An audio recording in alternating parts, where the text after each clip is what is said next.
If you like the story, you can support the author on Patreon. Link is in the description. Chapter 21, Popularity.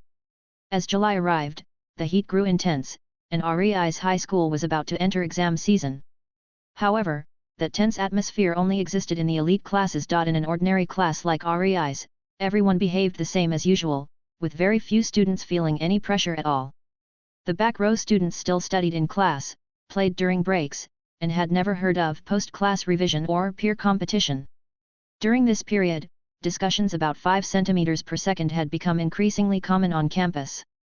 At the same time, the name Shirogane, the manga artist behind the series, began popping up more and more in conversations. To put it plainly, even though Sakura Iroh Weekly only sold a few 100,000 copies per issue, that was purely because the magazine was distributed only in Tokyo and a few nearby prefectures. Within its actual sales region, its popularity wasn't that far behind Japan's 6 major magazines. Especially among female students, the enthusiasm for 5 centimeters per second was explosive. After all, the super popular battle manga serialized in the big 6 magazines weren't their cup of tea. They preferred romance, school life, mystery, and family drama, stories usually found in secondary or tertiary magazines. And 5 centimeters per second storyline stood out in the entire market. Heartbreaking, yet impossible to stop reading. Every week, after finishing the new chapter, they would rush to the forums to vent about the author, but after complaining, after releasing their frustration, they still bought the next issue and continued reading anyway. After only 4 weeks of serialization, countless fan groups for 5 centimeters per second had already formed online. Fan groups for Shirogane had also appeared spontaneously. Every week, readers gathered on the official forum to show their support. Can't wait for next week's update. Since high school is over, the next arc must be university. Akari and Takaki are definitely meeting again at university, right? Kane was such a good match for him. Since he let her slip away, the only possibility is a reunion with Akari. Shirogane-sensei, please stop making it sad. Kane was a pity, but if the guy only has eyes for Akari, then what can we do? This is real pure love. I don't get why people complained earlier. Do they want a protagonist who falls instantly for every new girl? Exactly. People criticize Takaki for not moving on, but I'm honestly mad on behalf of Shirogane-sensei. But come on, he's not contacting Akari, yet still rejects Kane. That's just the manga artist messing with us. It's only temporary. As long as neither of them are married, everything is fine. This story clearly spans years of growth, middle school, high school, university, then society. I'm looking forward to their reunion arc and eventual marriage in the 3rd storyline. Marriage and kids? You're dreaming too big. I'm already excited. How will they meet again after 6 years, once they're in university? This is what a proper childhood sweetheart story should be. But why are you all assuming Akari appears in the university arc? Isn't that too convenient? Then how else is the manga supposed to progress? Akari has to show up soon. Mayu scrolled through the forum on her phone, watching wave after wave of fan discussions about 5 centimeters per second, her expression complicated. It had been 3 days, yet the discussions were still this explosive. She had barely recovered from the shock of her own manga, Lament, being overtaken in ranking by Rei's work last week. It wasn't that she was petty. But she had always believed in her own talent, a manga prodigy who spent 2 to 3 years climbing to her current position. And Rei. 4 weeks. 4 weeks of serialization, and he was already ranked higher than her. Is he even human? No, calm down. Mayu slapped both cheeks lightly. Don't get discouraged. Life is long. This is just one setback. 5 centimeters per second only surpassed Lament last week, and its highest rank so far is 2nd. Lament reached 1st place. My highest ranking is still better. When it came to self-comfort, Mayu was half a professional. Mayu was absolutely unwilling to admit defeat. Her competitive spirit burned hotter than ever, and her desire to surpass him next time reached its peak. But after all that fire and frustration, she still felt genuinely happy for Rei. Congratulations, Rei. She would never say that to his face, that would be far too embarrassing. But whispering it quietly when no one was around, that was fine. Saturday soon arrived. On that day, Rei's first manuscript payment was deposited. He immediately used the money to buy the newest smartphone. He was tired of relying on Mayu to pass messages to Misaki on his behalf. It made him feel awkward every single time. Still, he would need to wait until Monday to ask both sisters for their phone numbers at school. During the weekend, besides drawing manga at home, Rei spent a lot of time reading online comments about 5 cm per second and Shirogane. He was also studying trends in Japan's manga market, and with each passing hour, the tension inside him grew sharper. After all, the final chapter of 5 cm per second would be published in just a few days. He could already imagine the online explosion of readers' heartbreak and resentment once it released. Thinking about it made Rei feel a strange anticipation. After all, the soul-crushing pain he experienced when reading this manga in his previous life. Now he would be the one delivering that pain to tens of thousands of readers in this world.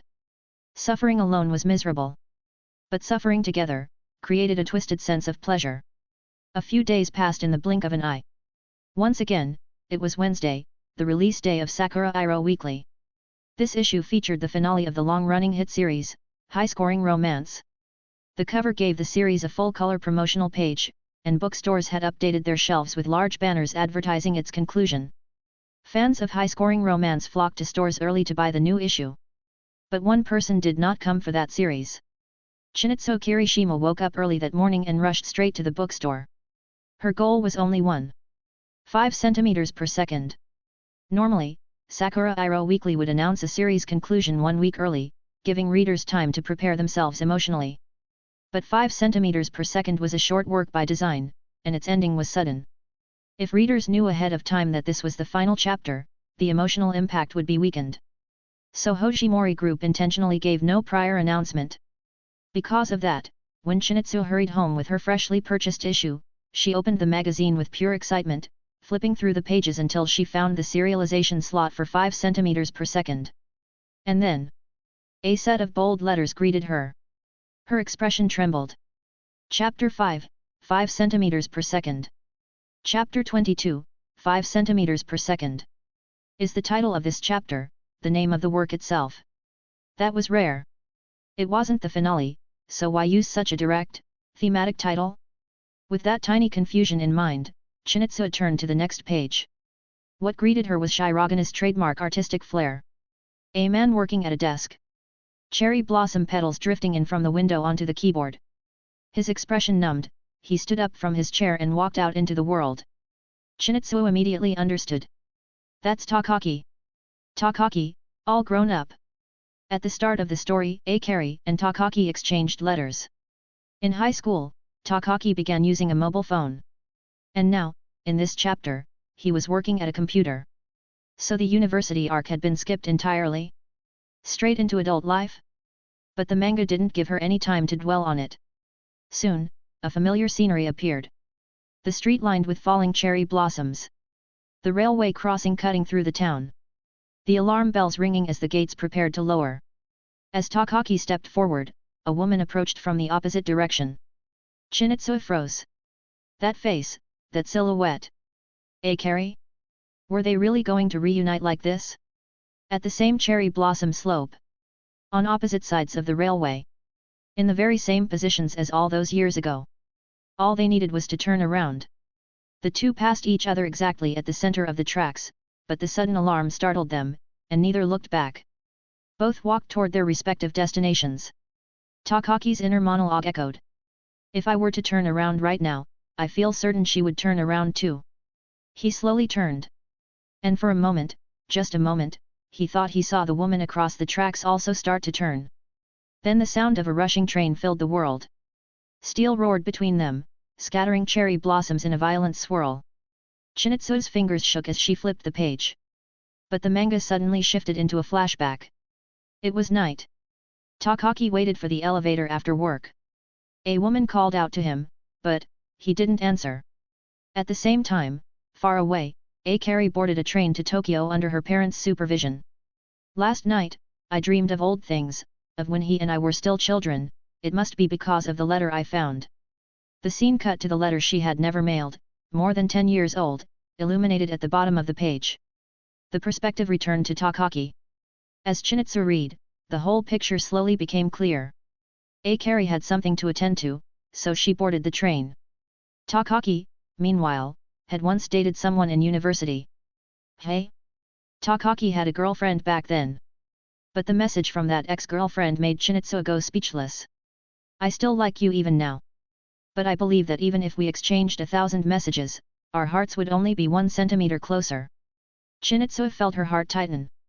The title of the work overlapped with those words. Cherry blossoms fall at 5 centimeters per second. And two people who exchange 1,000 messages, only become 1 centimeter closer. Kane felt that distance. His university girlfriend felt that distance. Every girl around Takaki did. Was it really so hard for people to grow closer? No. It was because Takaki closed his heart, refusing to let anyone in. The rest of the chapter drifted like petals, loose scenes, filled with Takaki's inner monologues. But those monologues were everything. At that exact moment, Takaki and Akari seemed to be thinking the same thing, at the same time. Takaki, last night, I had a dream. In the dream, we were only 13. Akari, a countryside covered in deep white snow. Takaki, the smoke from the chimneys was too far away to reach, only 2 faint trails. Akari, on the fresh snow, only 2 sets of footprints. And then, Takaki, someday, we can watch the cherry blossoms together. Akari, he and I both truly believed that. In the original animation, this sentiment was expressed through music and a cascade of flashbacks, showing how 2 children who once loved each other deeply slowly drifted apart, fading into memory. But a manga couldn't rely on soundtrack or motion. So Rei drew scenes from the original novel, weaving them as soft, painful flashbacks. After their parting at the station, Akari and Takaki wrote letters eagerly. But as time passed, Akari made new friends at her new school. Takaki moved to a seaside town and met Kane. A single letter took half a month to travel thousands of kilometers. Their passionate feelings gradually cooled. At night, Akari would pick up her pen, yet couldn't write what she truly wanted to say. Takaki grew increasingly isolated. At first, they both waited for the other's reply. But with months of distance, and 2-week letter exchanges, their words dwindled to polite greetings. The tender thoughts they wanted to express, neither knew how to place onto paper anymore. Until one day, a delayed delivery caused them to miss each other's letters entirely. After that, both tacitly stopped writing. They walked past mailboxes pretending not to see them. They still held each other in their hearts, but could no longer put those feelings into words. Shinichiri's eyes reddened. They never lost contact. It's just, over time, they couldn't communicate anymore. This was the cruelty of distance and years, the silent erosion of young love. Although Takaki no longer contacted Akari, he never let go of her in his heart. Kane saw this and held back her confession. His university girlfriend noticed too, even while they were dating. In the end, she broke up, realizing Takaki's heart belonged elsewhere. Only Takaki himself had almost forgotten his own childhood feelings. He needed dreams to remember Akari. But Akari's presence lingered in him so strongly that he could never truly love anyone else. In the flashback, something else was revealed clearly, why Akari had come to Tokyo. She was getting married. Her wedding with her fiancé would be held there. When this fact appeared on the page, Shinichiro froze. Akari was getting married? And Takaki? He had never moved on from that night more than a decade ago. He still believed they would one day watch cherry blossoms together again. He still couldn't love anyone else. He still hoped, quietly, stubbornly, for a reunion. Tears pooled in Shinichiri's eyes. Everything she imagined earlier shattered.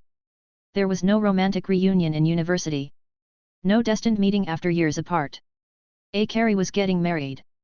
Did Takaki and Akari still have a chance? The emotional build-up peaked, and the flashback dissolved. Reality returned. The railway crossing. Falling cherry blossoms. The passing train. Akari and Takaki walked past each other on the tracks.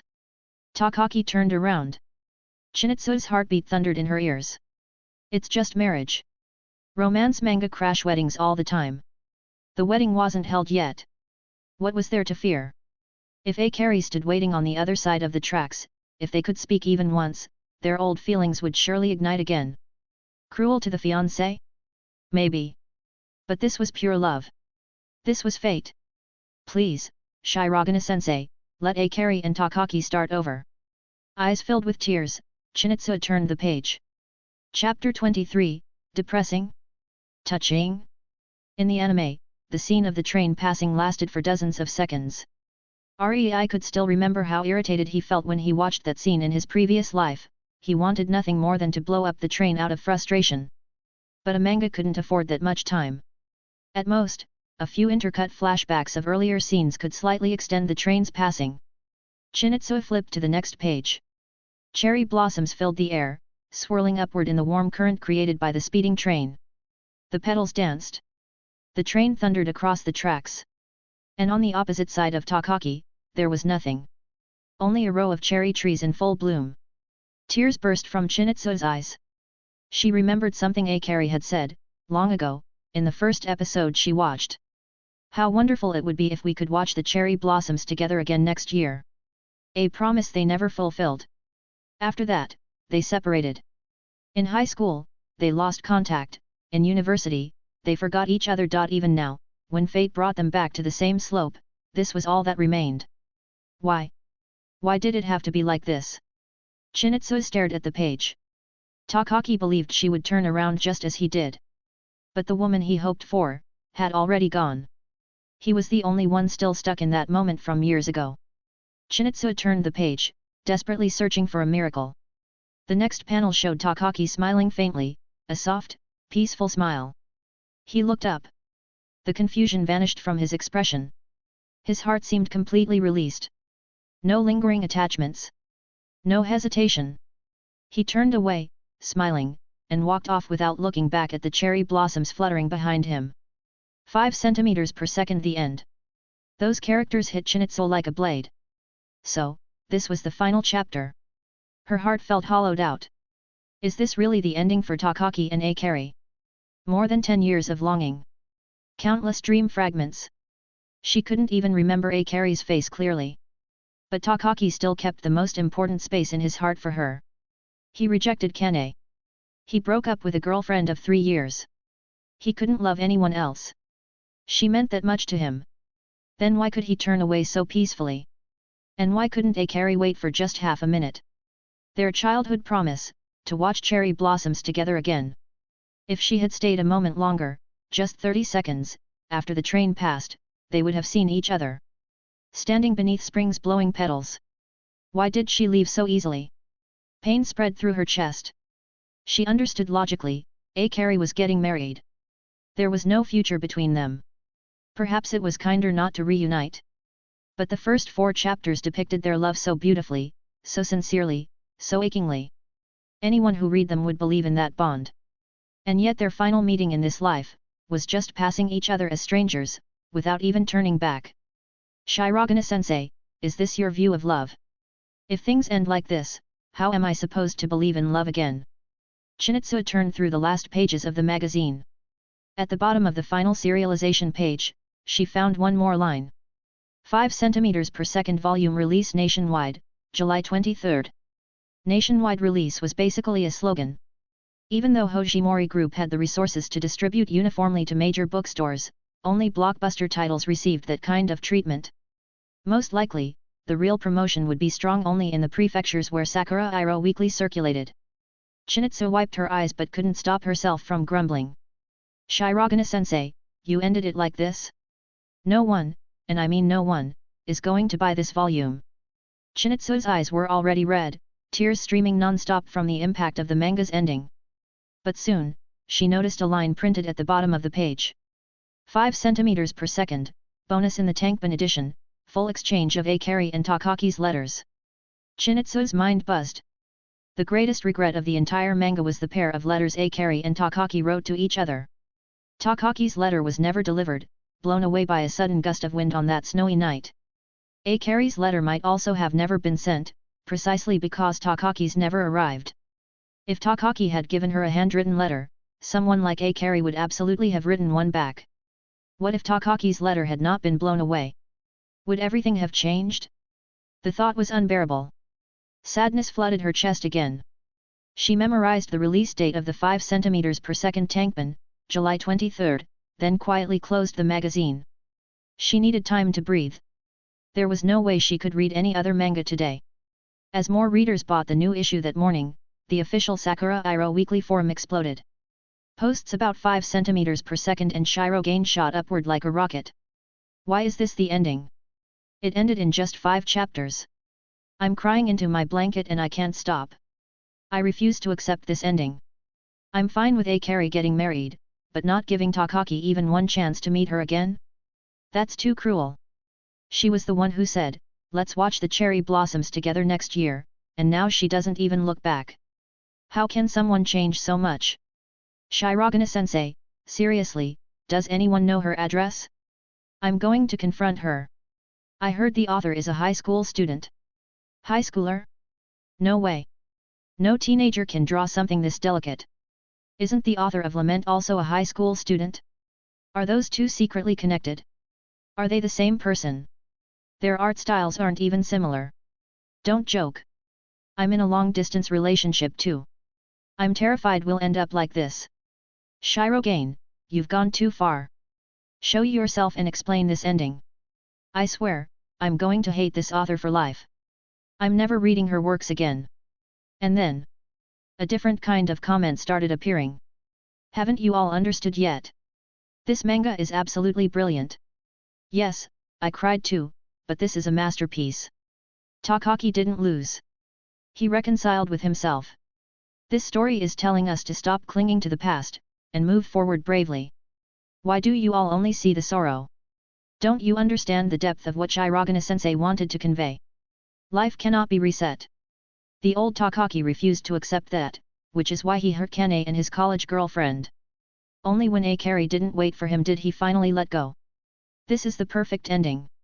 Stop blaming the author. Masterpiece. No explanation needed. I'm absolutely buying the Tankoubon on the 23rd. Same here. Also, does anyone know who Shirogane-sensei is? I want to thank her in person. After reading this, I finally let go of my own breakup. I cried for 30 minutes, but I feel lighter now. Chapter 24, Results. The discussions about 5 centimeters per second on the Sakura Iroh weekly official website rapidly intensified after the final chapter dropped in the early morning. Its popularity skyrocketed with unstoppable momentum. Originally, the main highlight of this issue was supposed to be the finale of high-scoring romance. Its last chapter was heavily advertised. This week's spotlight should have belonged entirely to it. But, on the forum, hardly anyone mentioned high-scoring romance at all.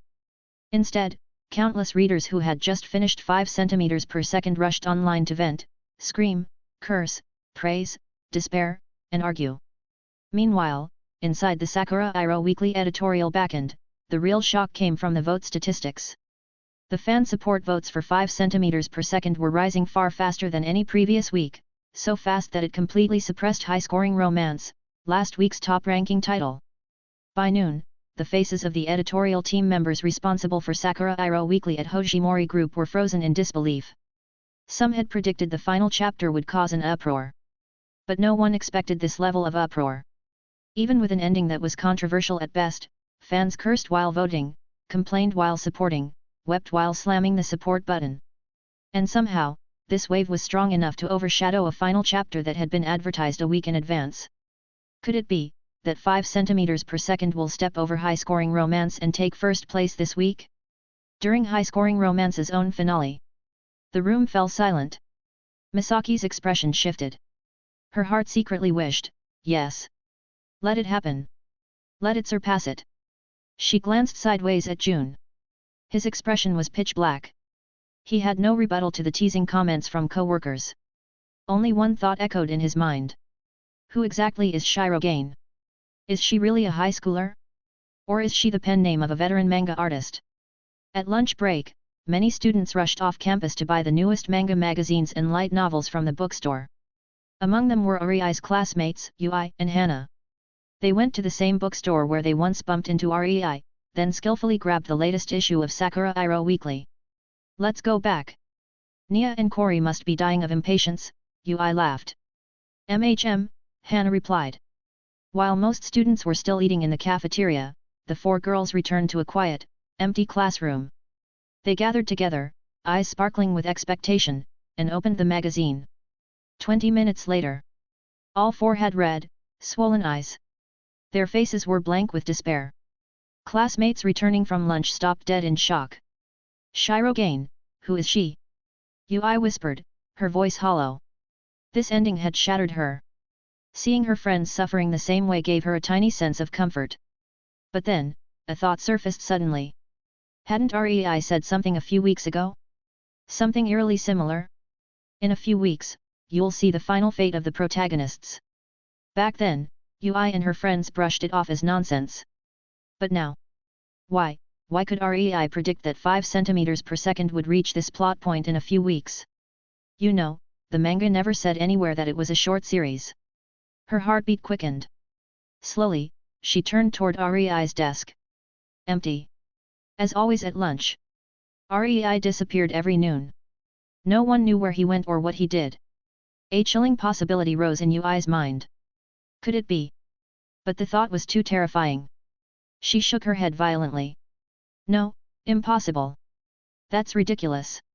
That's completely impossible. Whether Shirogane is really that rumored high school manga artist or not, at the very least, it absolutely can't be Rei. Mayu's ears twitched. She could clearly hear the trembling voices of the 2 girls in her class who loved Sakura Iroh weekly. How could it end like this? What is Shirogane even thinking? How am I supposed to accept an ending like that? I swear, I'm never reading her works again. The Tankoubon comes with the 2 unsent letters between Akari and Takaki. Mayu's lips curved faintly. Hearing her classmates completely lose themselves after reading 5 centimeters per second, a quiet sense of satisfaction welled up inside her. The despair I felt a month ago. Now you all understand it too, right? On the rooftop, Rei leaned on the railing and looked down at the playground. The students far below looked as tiny as ants. The gusting wind pushed his hair back, his shirt clinging lightly to his body. His expression sank into thought. I wonder how many students here were moved by the final chapter. And now that 5 centimeters per second had ended. What comes next? When will I get my next serialization chance? And how many people will compete for it? Misaki woke early, preparing for another long day at the company. Today, when she stepped into the editorial office, everyone was dead silent. The previous night's explosion of popularity, the surge of commentary, the tidal wave of votes, it was all too shocking. Now everyone was waiting for the final answer. Between the final chapter of 5 centimeters per second, and the final chapter of high-scoring romance, who would win first place? The entire editorial team was restless. Finally, 9 a.m. arrived. An employee shouted.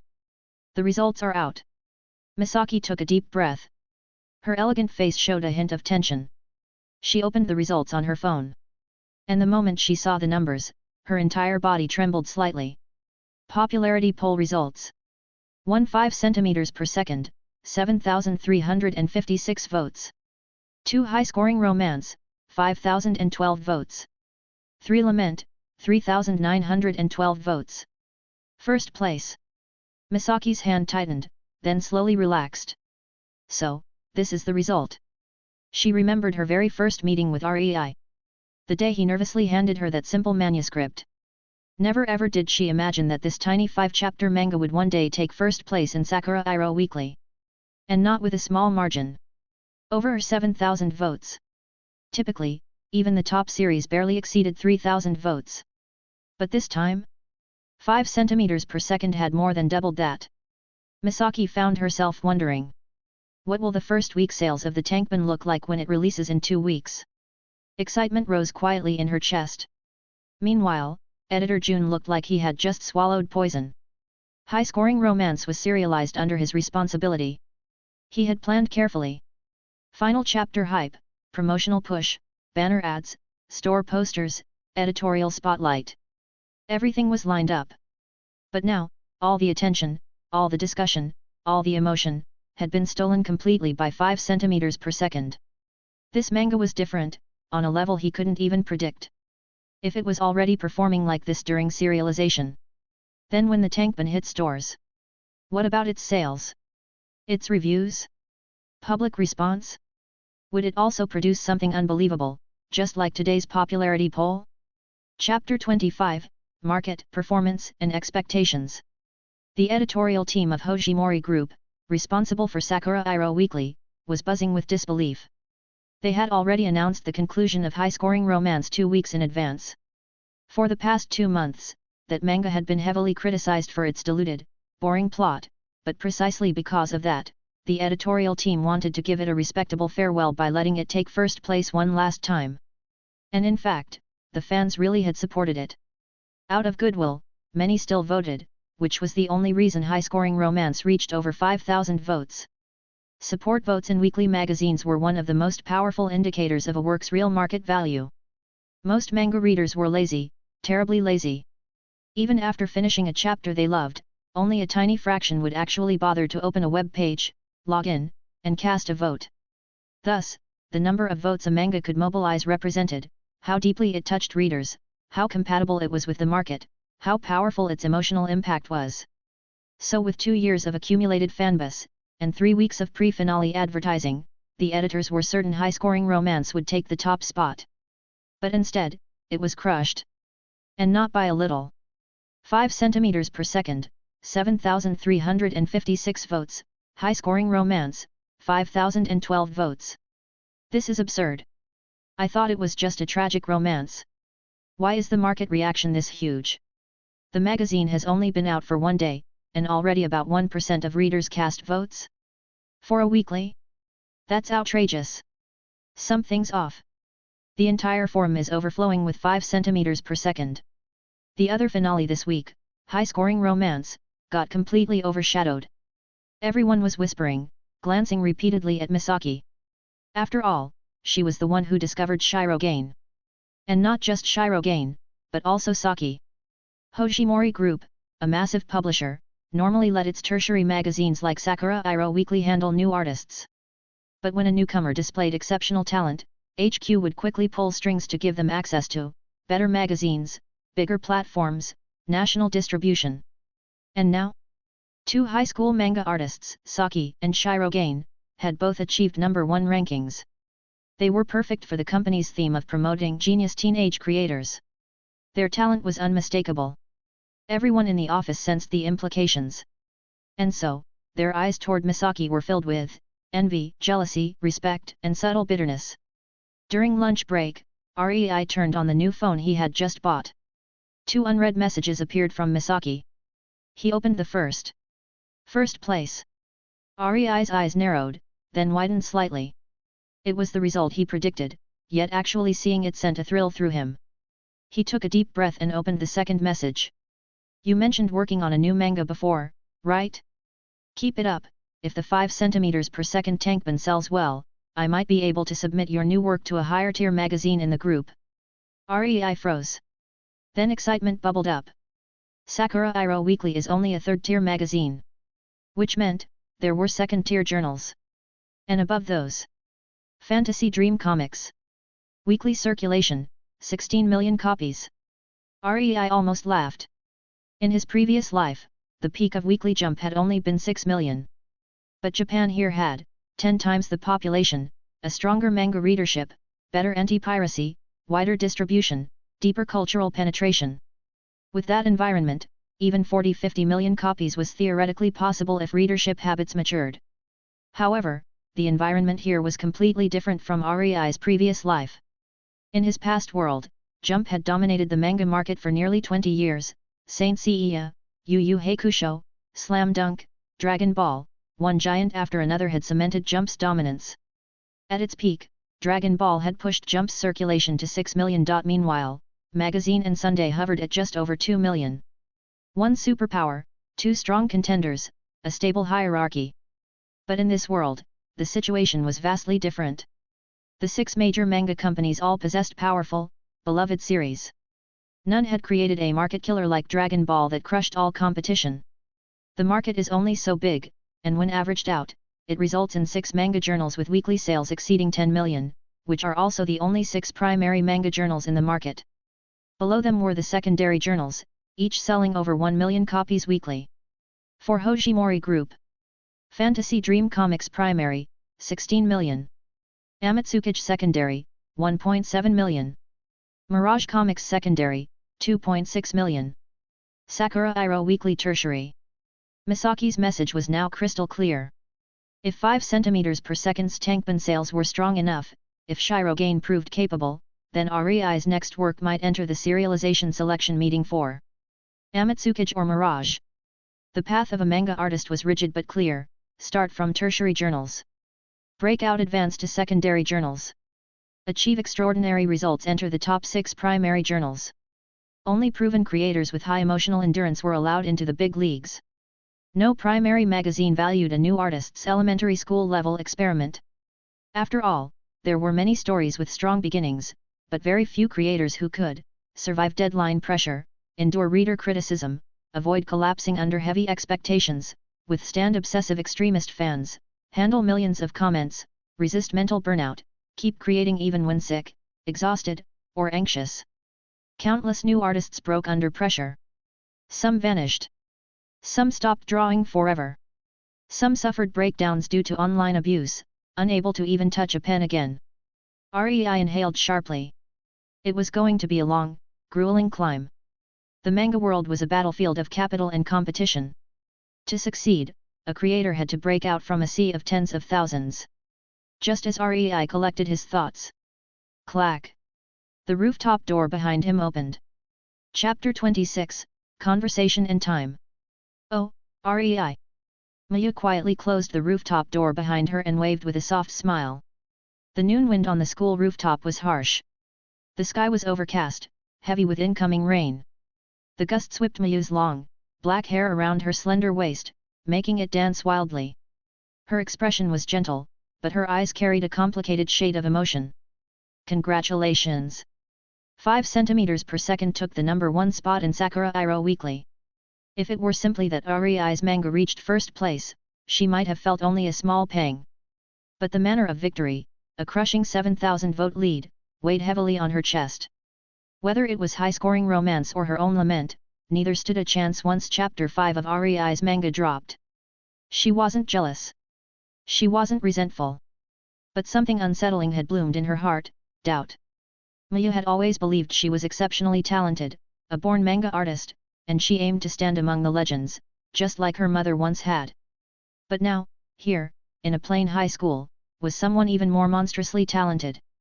If there were 10, 20, or even more like Rei in this country, could she really compete?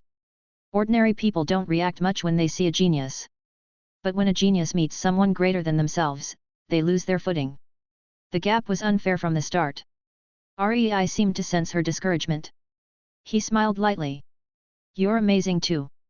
Honestly, if high-scoring romance hadn't received all that final chapter promotion, it wouldn't have beaten Lament these past 2 weeks. Of course I know that, Mayu said with a small smile. But, even if the editorial department had showered Lament with that promotion, it still wouldn't have matched the storm caused by 5 centimeters per second, would it? You're incredible, Rei. In just 5 weeks, you achieved what took me 3 years.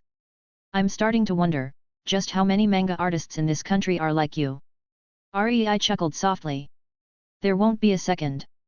He said it with mild amusement, but also a trace of genuine sentiment. He wasn't here to steal dreams. He didn't want to crush people. He only brought stories from another world because he loved them. In this country's manga industry, there's only one person with talent like mine. Then he added, half joking, half not. Losing to me isn't unfair. Because in the next few years, every manga artist will lose to me, just like you did. Mayu froze, stunned. It took several seconds before she laughed. You mean, you want to become the #1 manga artist of this era? Yes, Rei said simply. Exactly. She stared into his eyes, trying to see if he was joking. He wasn't. The seriousness in his expression dissolved the lingering fog of doubt in her chest. Why was she even hesitating?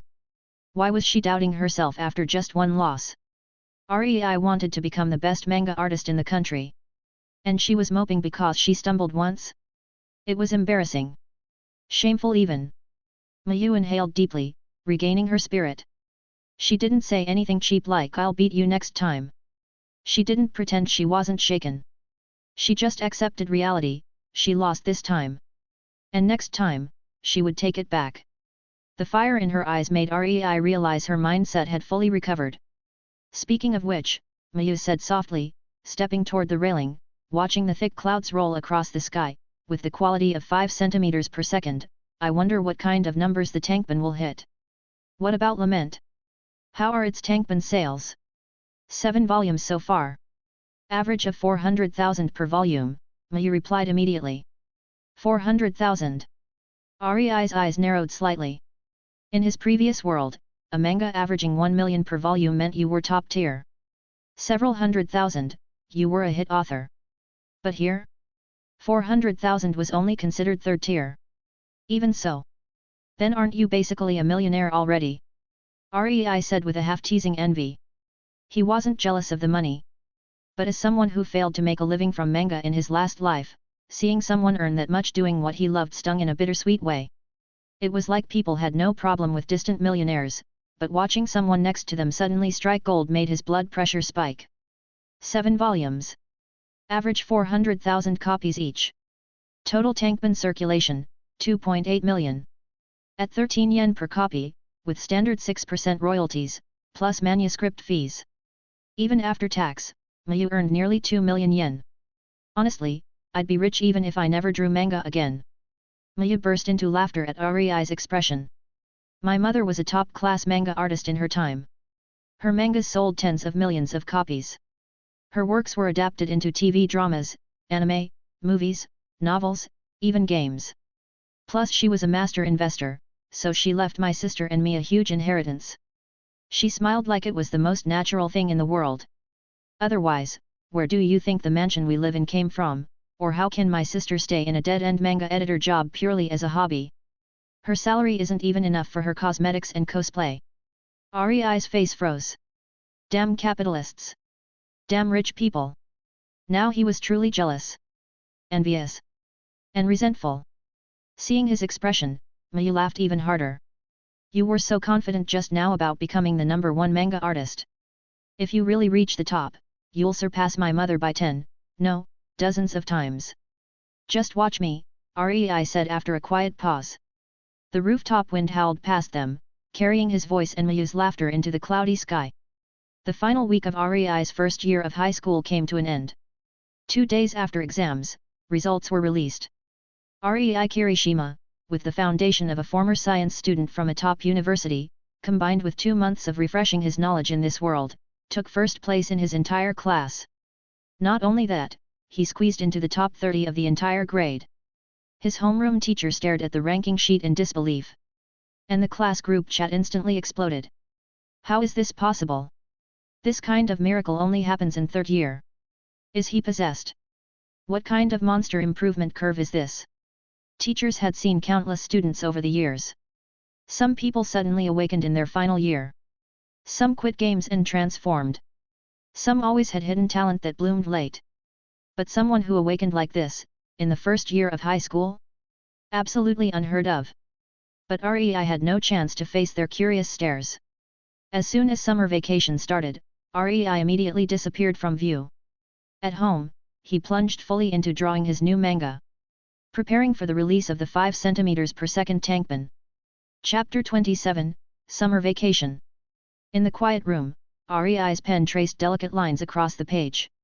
The sound of the nib scratching the manuscript paper echoed softly in the stillness. Rei's eyes were sharp with concentration, every ounce of mental processing was devoted to the sheet before him. If someone broke into his apartment right now, as long as they didn't touch the tools on his desk, Rei probably wouldn't notice until he finished the page. Soon, the outline of a girl took shape. With a few additional strokes, shadows, and details, a vivid sketch of Maori Hino, the heroine of Even If This Love Disappears from the World Tonight. Rei didn't use drafts. He didn't need thumbnails or name drafts. If other manga artists saw his process, they would be horrified. Most creators could imagine a scene clearly in their mind, but the moment pen touched paper, the hand betrayed the brain. But Rei, with 2 souls fused together, could visualize scenes like a movie with pin-sharp accuracy. He could edit, pause, adjust everything in his mind, and when drawing, his hand never shook. And his speed was unbelievable. He didn't need to spend days brainstorming plots anymore. Combined with his monstrous drawing ability, this was why he could keep up with weekly serialization without assistance.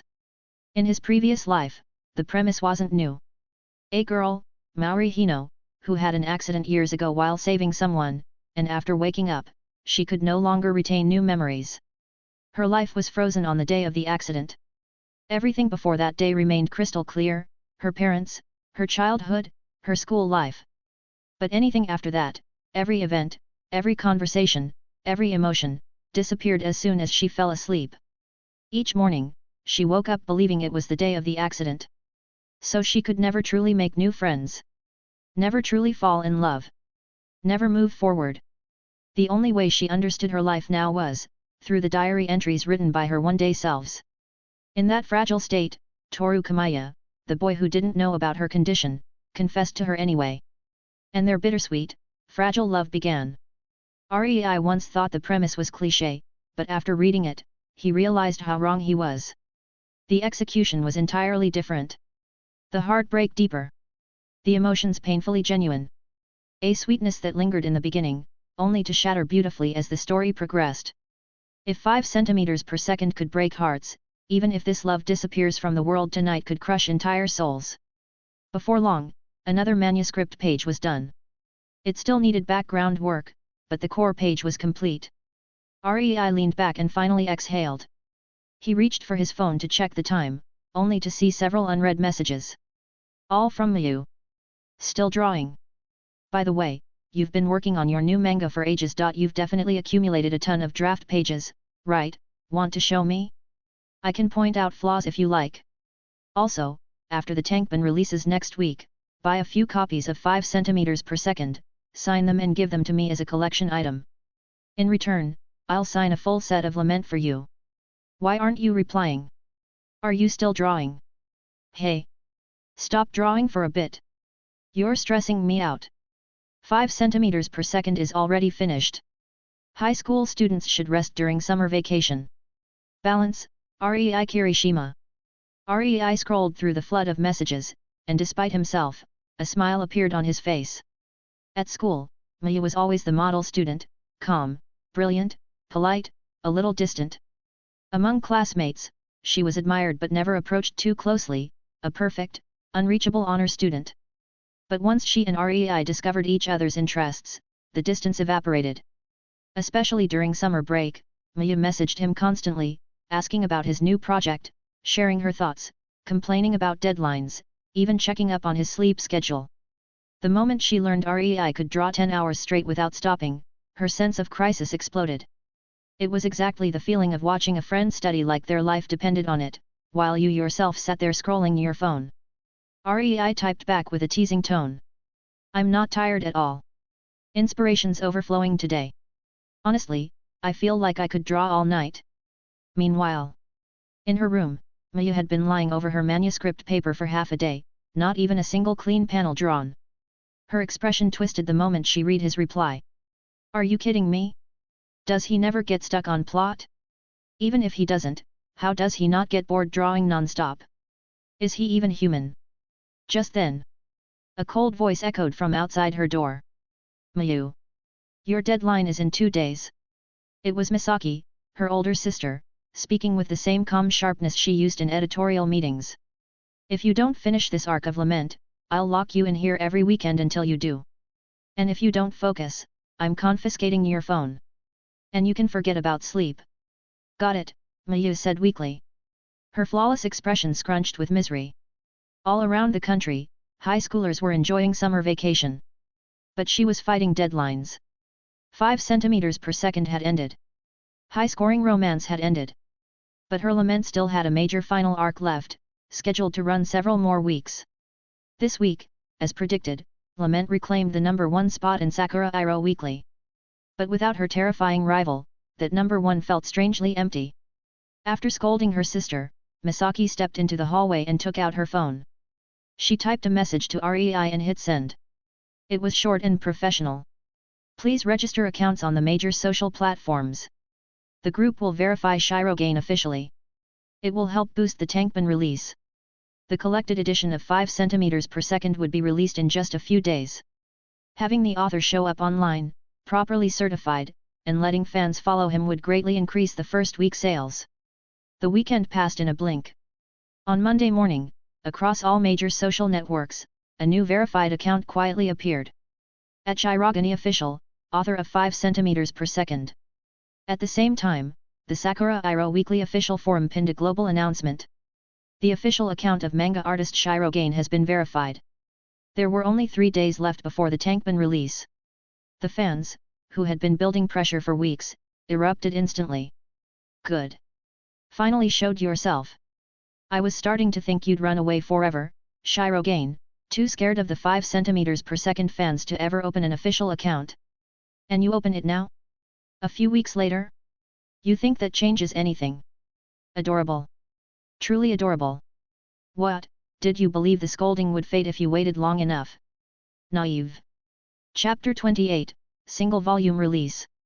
After Sakura Iro Weekly pushed the announcement early that morning, it took less than half a day for REI's newly verified accounts to explode. Tens of thousands of followers flooded in almost instantly. He had set his accounts so that only followers could post or comment, and the moment fans gained the right to speak, weeks of pent-up emotion burst out like a dam breaking. Shirogane. You finally crawled out. You actually dared to open an account? Explain the ending of 5 cm per second immediately. Sensei, don't mind the haters, I loved the work. I'll definitely buy the Tankoubon. Teacher Shirogane, if Takaki and Akari really can't be together, then give Kane a happy ending at least. Please. I'm begging you. If you don't change the ending, I'm not buying the Tankoubon, do you hear me? Change it. Garbage author.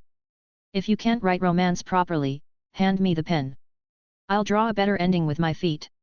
Hey trolls, relax. Are you still bitter because 5 cm per second beat high-scoring romance? Move on. No matter what the sales are, I'll support you, sensei. Teacher Shirogane, now that you have an account, can you post a selfie?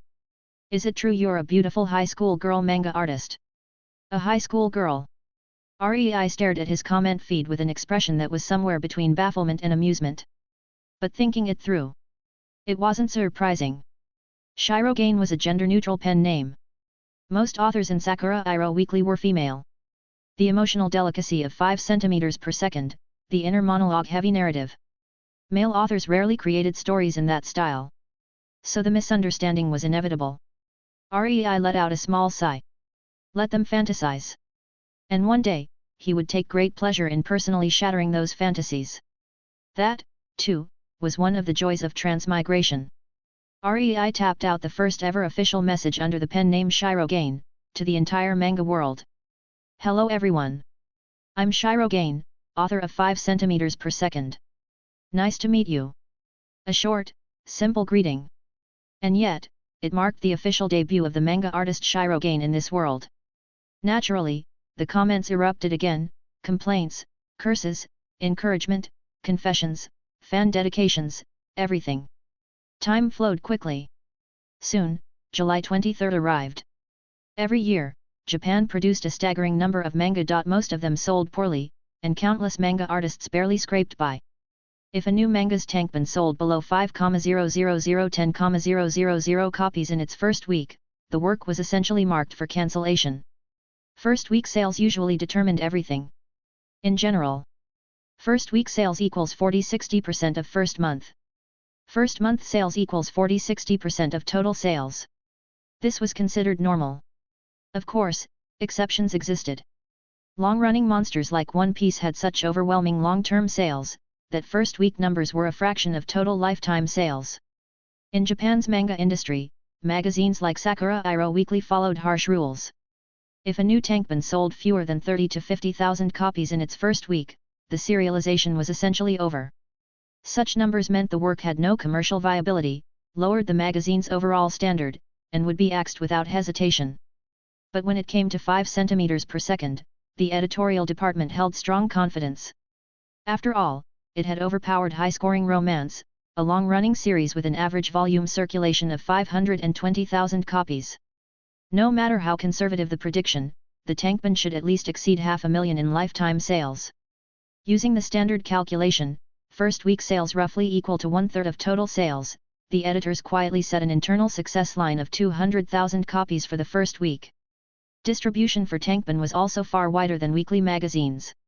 Weekly magazines had a very short sales window, usually only a few days around the release date, and bookstores were extremely selective.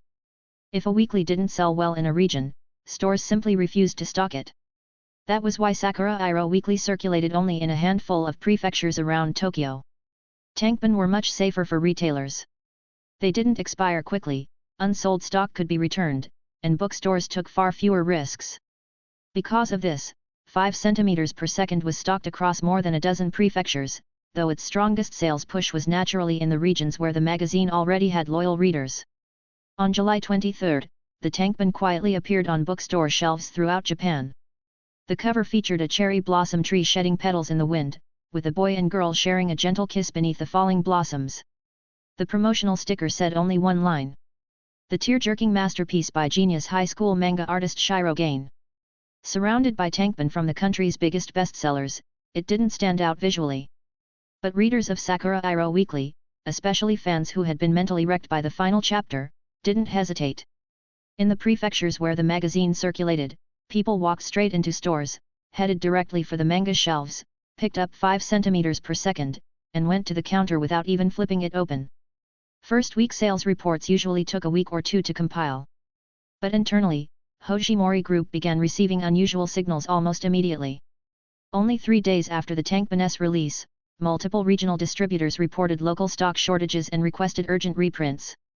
This was not ordinary behavior for a 5-chapter short series. When Misaki saw the internal report, she momentarily forgot to breathe. Already, out of stock? After only 3 days. It wasn't a production problem, Hojimori Group had more than enough printing capacity. If there were signs of shortages, they could be printed very quickly, unlike popular manga Tankoubon which, once out of stock, might be completely unavailable in the market for a long time. More importantly, Misaki knew something the average reader didn't: 2 of Hojimori Group's second-tier magazines, Amatsukichi Weekly and Mirage Weekly, were about to cancel ongoing serializations. That meant open slots. And once slots opened, the company would immediately hold a serialization meeting to select the next works to fill them. If the Tankoubon sales of 5 cm per second were strong enough, she would have the real leverage she needed. She could take Oriai's new manuscript, and submit it to the serialization meetings of both magazines. If the numbers were mediocre, everything would become uncertain. She could still submit his work, but the editors judging the meeting would almost certainly dismiss it. For a new mangaka to enter a second-tier magazine without overwhelming sales data from a previous work was nearly impossible. Misaki pressed her fingernails lightly against her palm and whispered to herself. "Come on, come on." She had done everything she could. Now everything depended on the first week sales report for the 5 cm per second Tankoubon. 200,000 copies in the first week would be the bare minimum, just enough to pass. But for a high school debut author who had already topped Sakura Iro Weekly, even that felt too low to her. What she really wanted was, first week sales between 250 and 300,000. If it reached that range, the projected lifetime total would comfortably exceed 700,000 copies. In the Japanese manga industry, that would be enough to prove that Shiro Gain wasn't just a lucky beginner. It would give her every justification to place tonight in front of the editors at Amatsukichi Weekly and Mirage Weekly. Chapter 29, Recommendation. With the release of the 5 cm per second Tankoubon, a work that had finished serialization 2 weeks earlier and whose hype had begun to cool, suddenly exploded in popularity again. Until now, discussion had been mostly limited to readers of Sakura Weekly, its fanbase, its ecosystem, its little circle. But Tankoubon were different. Tankoubon were for everyone. Even though distribution wasn't nationwide in the strictest sense, regional coverage varied, with some prefectures and smaller towns lacking stock. The moment the book hit shelves across Japan, countless new readers got their hands on it. Some came out of curiosity. Some came because friends recommended it. Some came because industry critics praised it. Some bought it because several mid-tier manga artists had casually mentioned it on social media. And once they binge-read the entire story in an hour or two, they broke. Unlike weekly readers, who had weeks to digest their emotions, Tankoubon readers were hit all at once. Their shock, disbelief, and heartbreak were far more intense than anything seen during serialization. And so, just like before, but louder and messy, waves of newly wounded readers surged onto Sakura Weekly's official forum and poured into manga artist Shirogana's verified accounts across social platforms. Within hours, the comment sections were in flames again. "Author, are you human? How could you end it like that? High school girl manga artist? Don't think being young makes you immune to criticism. I'm a middle schooler and I'll still roast you. Just bought a stack of manga for my summer break. 13 volumes. Unfortunately, the first one I read was 5 centimeters per second. Now I'm so upset I can't even eat. Damn you, Shirogane. Takaki and Akari, that's really the last time they ever see each other? That's it. My stomach hurts. Literally. Ha ha ha, you're all exactly like I was 2 weeks ago. And I can't deny it, I'm enjoying watching newcomers suffer. Seeing others fall into the same emotional crater is strangely satisfying. Originally, the interaction between new and old readers was supposed to build long-term buzz and slowly boost sales. But fate delivered a bonus event. Because on the night of July 27th, something happened that no one expected. A single comment appeared on social media from a name every manga reader in Japan knew. Hojizaki Eira. A superstar manga artist. A regular in Monogatari Comic, one of Japan's big 6 magazines, a prodigy who debuted at 17. Creator of 2 serialized hits with combined worldwide Tankoubon sales near 100 million. Only 21 years old. Extremely popular, frequently appearing on TV, variety shows, and talk programs. Her influence wasn't small, it was titanic.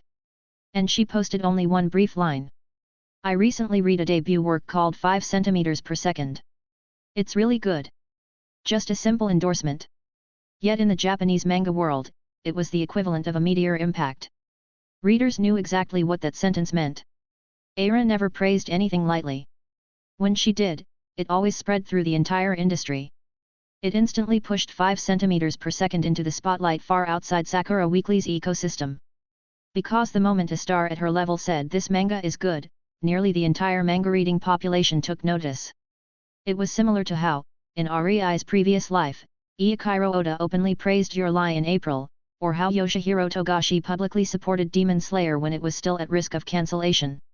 It was only after a certain superstar publicly praised it that its Tankoubon finally broke the 1 million mark. And 2 years later, once the anime aired, the series erupted like wildfire. In a country with only 100 million people, it achieved an unheard of 80 million copies sold in a single year. A number that crushed even the height of One Piece's Marineford boom, which had once hit 30 million. Normally, the yearly champion only moved 10-odd million copies. But Demon Slayer was not normal. Its growth was absurd, explosive, an IP that went from nearly cancelled to standing alongside Bleach, Naruto, and One Piece, eventually valued above $10 billion USD worldwide. Because of that history, the manga industry naturally paid close attention when a popular creator publicly endorsed something.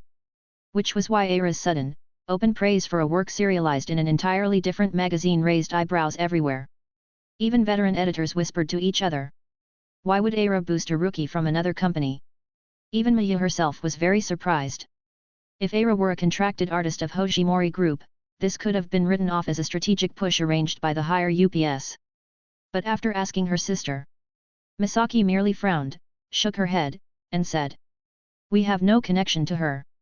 And she's serialized in a rival company's flagship magazine. We couldn't make her do something like this even if we tried." That only made Miyu's expression twist into something odd.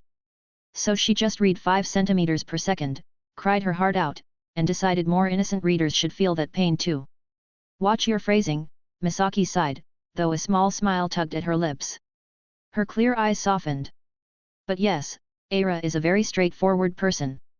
She says what she thinks. If she likes something, she recommends it.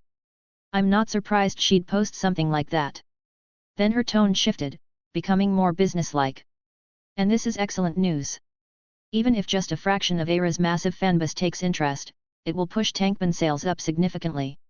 That night, Rei naturally saw the post as well. Eira's simple, elegant endorsement had already generated thousands of comments from her fans saying they would buy the volume tomorrow. Rei stared at the screen, feeling dazed. Did the higher UPS arrange some hidden PR deal for me? He honestly couldn't think of any other explanation. But after failing to make sense of it, he simply shrugged. Whatever the reason, it wasn't a bad thing. Meanwhile, in a luxury apartment across the city, Eira glanced at her phone, watching the thousands of replies pour into her post. Her followers were buzzing, many promising to buy 5 centimeters per second first thing in the morning. Eira's calm lips lifted into a smile, almost mischievous smile. Beside her on the desk lay the Tankoubon, open to the extra letters between Akari and Takaki. The 2 unsent messages she had reread so many times they were practically burned into her memory. She gently traced the name on the cover. Shirogain. There was no PR arrangement. She simply couldn't stand being the only one devastated by such a beautiful, painful work. And she wanted others to experience that bittersweet ache too. I'll remember you. With those soft words, Aira closed the book, switched off the lamp, and went to sleep. Chapter 30, Achievements of the Single Volume. Originally, the collected edition of 5 cm per second had already been selling extremely well. Even without knowing who the manga artist Shirogain really was, both longtime Sakura Iroh weekly readers and brand new readers praised the story almost unanimously. Then came the sudden, explosive push from Aira, the superstar manga artist, and everything accelerated. Within a few days, a massive number of Aira's fans, manga critics, and industry reporters bought the Tankoubon out of curiosity. Then they experienced the infamous train scene themselves. And soon enough, another wave of victims joined the battlefield. Among Aira's fanbase, the manga spread in a strangely exaggerated way, as if it were some dangerous emotional virus. People described the manga as a beautiful depression bomb, a story that gives you stomach pain, a book that keeps you awake all night, a manga that makes you think about your first love even if you don't want to, a reason to text your ex at 2 a.m. Every dramatic complaint only attracted more curious readers, and the cycle repeated endlessly. Major media outlets also began reporting on it. And as always, news headlines went overboard. Genius manga artist Shirogain's debut stuns the entire industry. 5 cm per second crowned this year's emotional masterpiece. A heartbreaking work that ruins your appetite for 3 days. The falling speed of cherry blossoms is 5 cm per second. Multiply that by the 13 years Takaki and Akari spent apart, and you get the distance from the North Pole to the South Pole. Is this hidden symbolism? An incompetent creator can't move readers in 10 years. A genius can move them for 10 years with just 5 chapters. Will the high school student genius Shirogain follow legends like Hoshizaki Aira and break into the 6 major magazines? 5 cm per second, still relevant 10 years from now. As hype piled up from every direction, sales skyrocketed. Several provinces that initially received small shipments went out of stock almost instantly. Hojimori Publishing's printing facilities were strong enough to refill shelves in 2 or 3 days, but the speed of sellouts still made editors nervous. Early Friday morning, Rei found himself restless. The Tankoubon had been released last Wednesday. First week data was compiled up to the following Wednesday. And according to Misaki, the official numbers would be available today. The online buzz suggested strong performance, but until the number appeared, Rei couldn't calm down. 200,000 is the minimum passing line. 250 to 300,000 is ideal. He repeated Misaki's words in his head. He was still a brand new manga artist. Still a high school student. 5 chapters couldn't prove his ability in long-term serialization. So even if he matched veteran artists in impact, he was still at a disadvantage. That meant the performance of 5 cm per second's Tankoubon would directly decide whether his next work, Tonight, even if this love disappears from the world, could be submitted to the serialization meetings for Amatsukage Weekly and Mirage Weekly. Or if he would have to remain in Sakura Iroh Weekly, building more achievements and waiting for a future chance. Everything depended on today. After breakfast, Rei sat at his desk, drawing backgrounds while his mind drifted. Then, ring. His phone vibrated loudly. Misaki. Just seeing the name made his pulse spike. This was it. Without hesitation, Rei tapped the screen. He tried to sound calm. Editor Misaki, how did it go? Rei inhaled softly, unable to suppress the tension. What are the first week sales for 5 cm per second? There was a brief, 2-second silence on the other end of the line. Then Misaki let out a soft, breathy laugh, light, controlled, yet undeniably filled with admiration and relief. 360,000.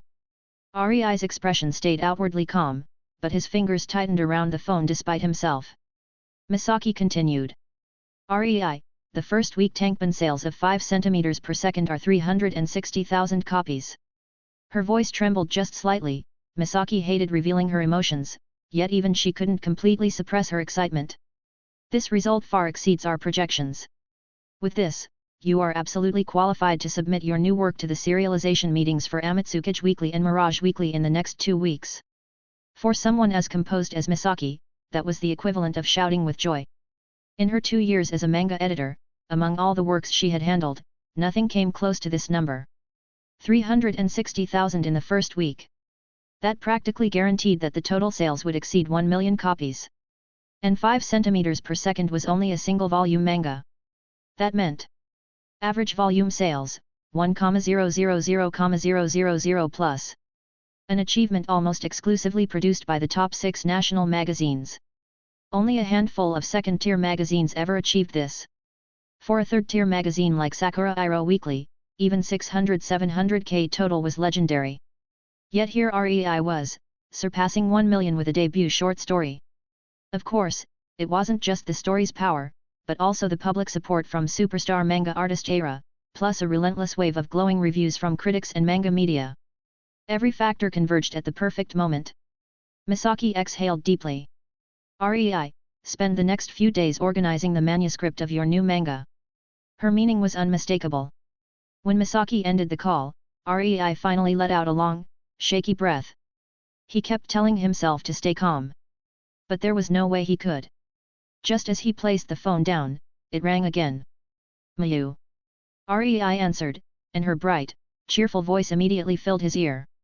Congratulations, REI. There wasn't a trace of competitiveness, jealousy, or frustration. Only pure, genuine happiness. Thanks, REI replied with a smile. My manga lament still has 2 more weeks until it finishes, Mayu said lightly. So I won't be entering the serialization meetings for Mirage or Amatsukage this round. Then her tone shifted, serious, intent. But you're different. You've been preparing your new work for months. Now that 5 centimeters per second exploded like this, you will get into those meetings. She paused. Then, REI, don't lose. You absolutely must not lose to the other candidates at those 2 serialization meetings. Your next work should aim exactly where 5 centimeters per second did, straight for number 1. Her voice softened, yet carried a fierce fire. Then wait for me. Once my new manga starts serialization, I'll be the one to drag you down from that top spot. REI couldn't help laughing. Then you'd better hurry up. What does that mean? Mayu demanded suspiciously. REI replied with a mischievous tone. My next manga is longer than 5 centimeters per second, but only a little longer. Technically, it's still a short series. If you don't move fast enough, my next work might finish before your new one even begins serialization. On the other end of the line, Mayu fell silent for nearly half a minute. Then, without saying another word, she hung up. REI lowered the phone and couldn't stop the amused smile rising on his face. He glanced at the manuscript pages of Tonight, even if this love disappears from the world spread out across his desk. He had confidence in these works, 5 centimeters per second, Tonight, and the others he planned. In his previous life, they weren't just famous, they were animated, turned into films, acclaimed worldwide, battle-tested in the harshest markets. If they survived all that, there was no universe where they wouldn't shine in this world's manga industry. Right now, the pen name Shirogane still wasn't well known across Japan. But REI believed firmly, that within 2 years, that name would echo through the entire manga scene. Of course, before that could happen, there was something crucial he couldn't ignore. Mayu had said it bluntly. The competition after serialization didn't matter. REI didn't fear readers, rankings, or popularity battles. What he did worry about was the serialization meeting. Readers weren't the first gatekeepers of a manga. Editors were. If they didn't recognize the value of a work, if they couldn't see what made a story shine, then that story would never even be allowed to appear in front of readers. Even in his past life, Attack on Titan had infamously been rejected before finding a home. That alone proved something. In the manga industry, nothing is guaranteed. Anything can be dismissed if the wrong pair of eyes is judging it. Thinking of this, REI still maintained a positive mindset and didn't allow himself to feel any pride. Chapter 31, Setting. Time passed, and July quietly faded into August. For the past 2 months, REI had poured nearly all his energy into building the character sheets, setting materials, and background visuals for Tonight, even if this love disappears from the world. The original was a novel, it had a live-action film, but no manga adaptation existed in his world. That meant Rei had to create nearly everything from scratch. And today, he stepped out of the taxi and walked toward the gated villa community where the Yukishiro sisters lived. The security guard, already informed by Mayu, politely confirmed his name and waved him in. Rei had come here many times before. The route was familiar. He rang the doorbell. The door swung open with a soft click. "Oh, you're here." Standing there was Mayu, dressed in an elegant light green kimono-style costume, her hair tied into an old-fashioned bun with a lacquered hairpin. Rei blinked, caught completely off guard. It was the first time he'd seen her dressed like this. And then he recognized it. A character from one of the year's most popular historical fantasy manga. Mayu smiled proudly at his stunned expression, stepping back and spinning once, her sleeves fluttering gracefully. "I just got back from the comic convention. Haven't changed yet. Pretty good cosplay, right?" Rei couldn't help laughing. "It looks great. You're enjoying summer vacation more than anyone I know." "I only submitted my manuscript yesterday," Mayu said with sparkling eyes. "So today I'm allowed to have fun. And I wasn't alone." Before she could finish, "Ahem." A cough echoed from behind her. Rei looked past Mayu, and froze again. A tall, striking figure stood there, a young woman wearing detailed battle-style armor, complete with ornate pauldrons and a faux blade. If Rei hadn't looked twice, he would have mistaken her for a handsome young man. It was the male lead from the same series Mayu was cosplaying. And judging from the fabric and craftsmanship, the outfit was expensive. Rei silently calculated, even with the 60,000 yen he earned from ranking high with 5 centimeters per second, he probably couldn't afford many costumes like that. "You're here," Misaki said calmly, nodding once. She didn't seem self-conscious at all. After being photographed by thousands of fans at the convention, one teenager seeing her meant nothing. Rei entered, changed into indoor slippers, and followed the sisters inside. He had come for a reason.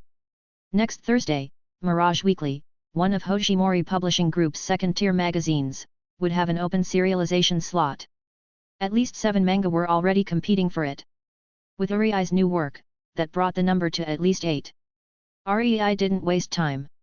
He immediately handed over the document envelope containing his manuscript. "Tonight, even if this love disappears from the world." Misaki opened the envelope, reading the title page.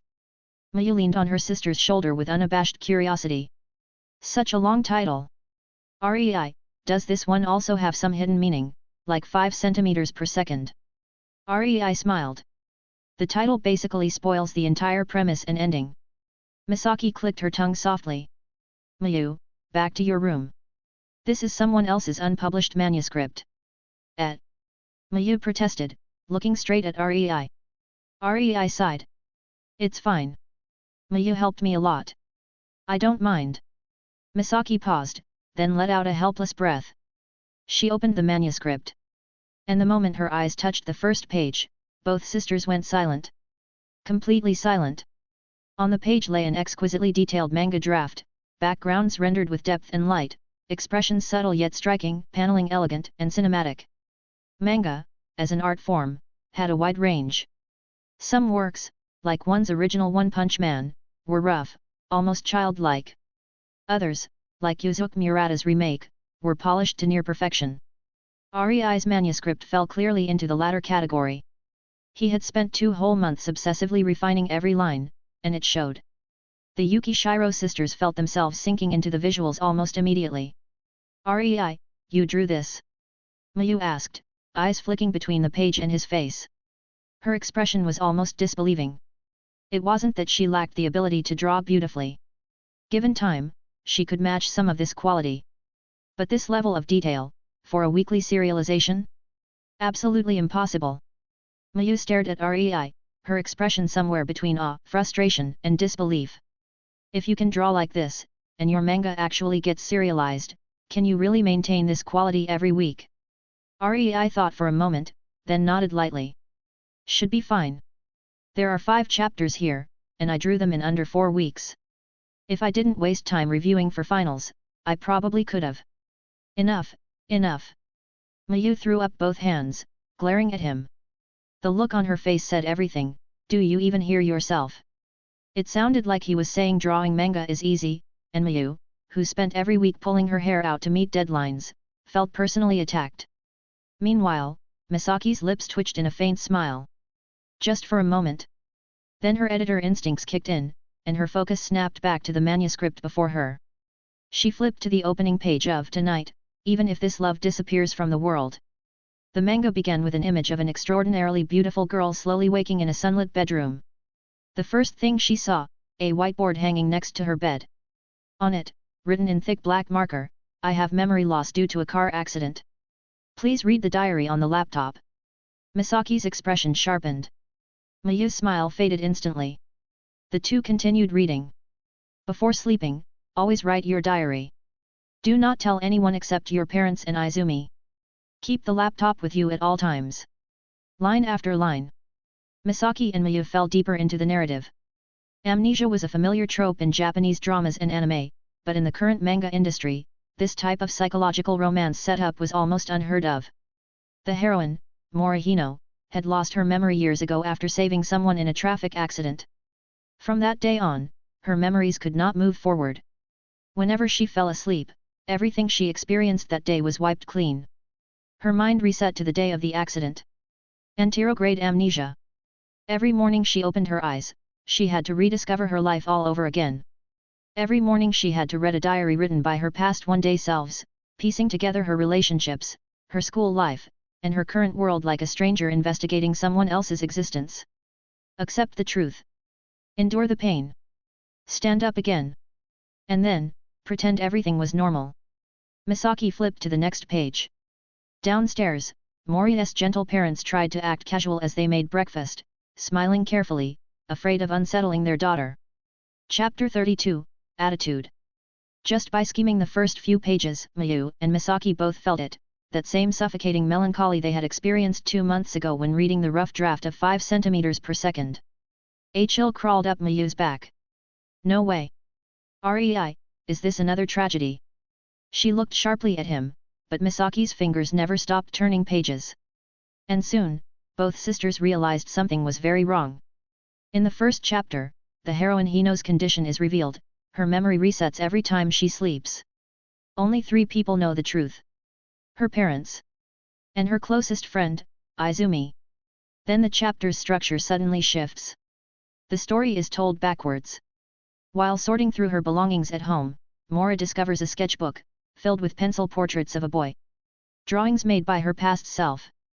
But when she asks Izumi why it wasn't mentioned in her computer diary, Izumi dodges the question.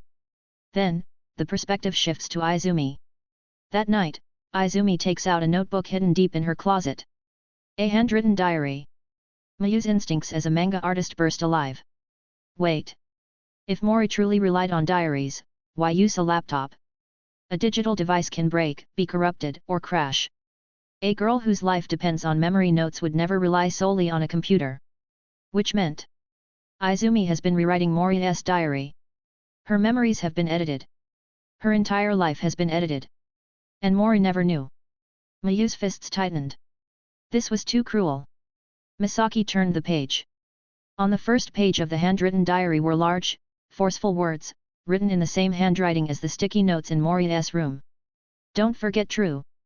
The heroine had written the boy's name as the most important reminder in her entire diary. And now, she had completely forgotten him. Who was he? Was he the boy in the sketchbook? Mayu felt her throat tighten. This was exactly the kind of emotional finesse that defined a master storyteller, no exposition, no explanations. Just visuals and subtle cues, pulling the reader into despair. Page after page, the emotional weight increased. The narrative rewound. Mori, who has already forgotten. Then Mori before she forgot. Then Mori the first time she met True. Then Mori slowly, timidly falling in love.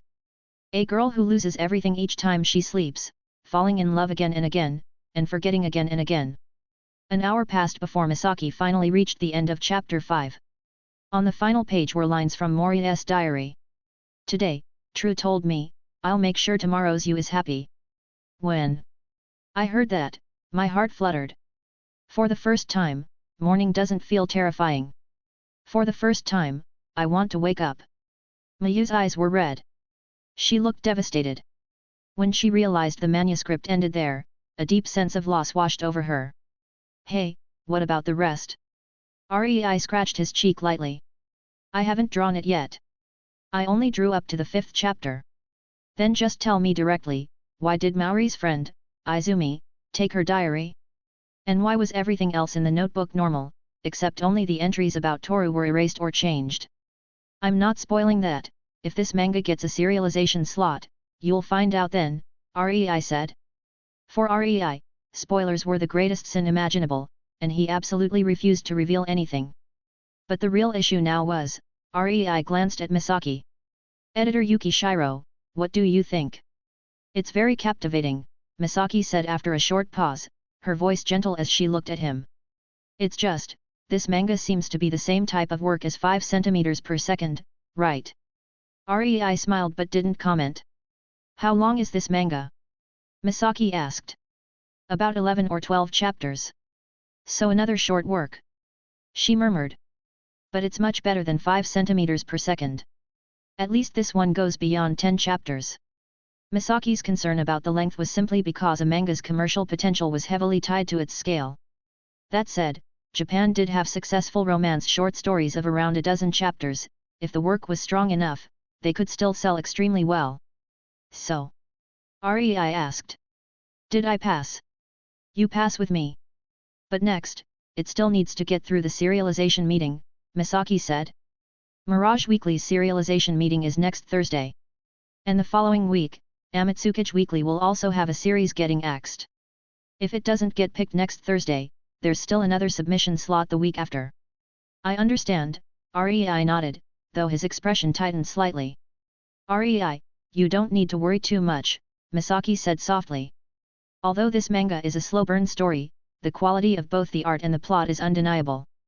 Plus, the Tankoubon sales of 5 centimeters per second were excellent. That gives your new work a strong advantage going into the serialization meeting. It's just. Misaki gave him a wry look. Your last 2 works both lean toward the sad side. Your pen name Shirogane is still being cursed daily by angry fans. If this one ends on a sad note as well, you might face even more pressure. Don't worry about things like that. Rei laughed lightly. I'm not afraid of being cursed. A new week arrived. On Monday morning, Misaki submitted the application for Rei's new manga to enter Mirage Weekly's serialization meeting. The higher UPS quickly reviewed Rei's past accomplishments and qualifications, signed, stamped, and officially gave his new work, Tonight, the entry ticket required for the fierce competition of the serialization lineup. 3 days passed.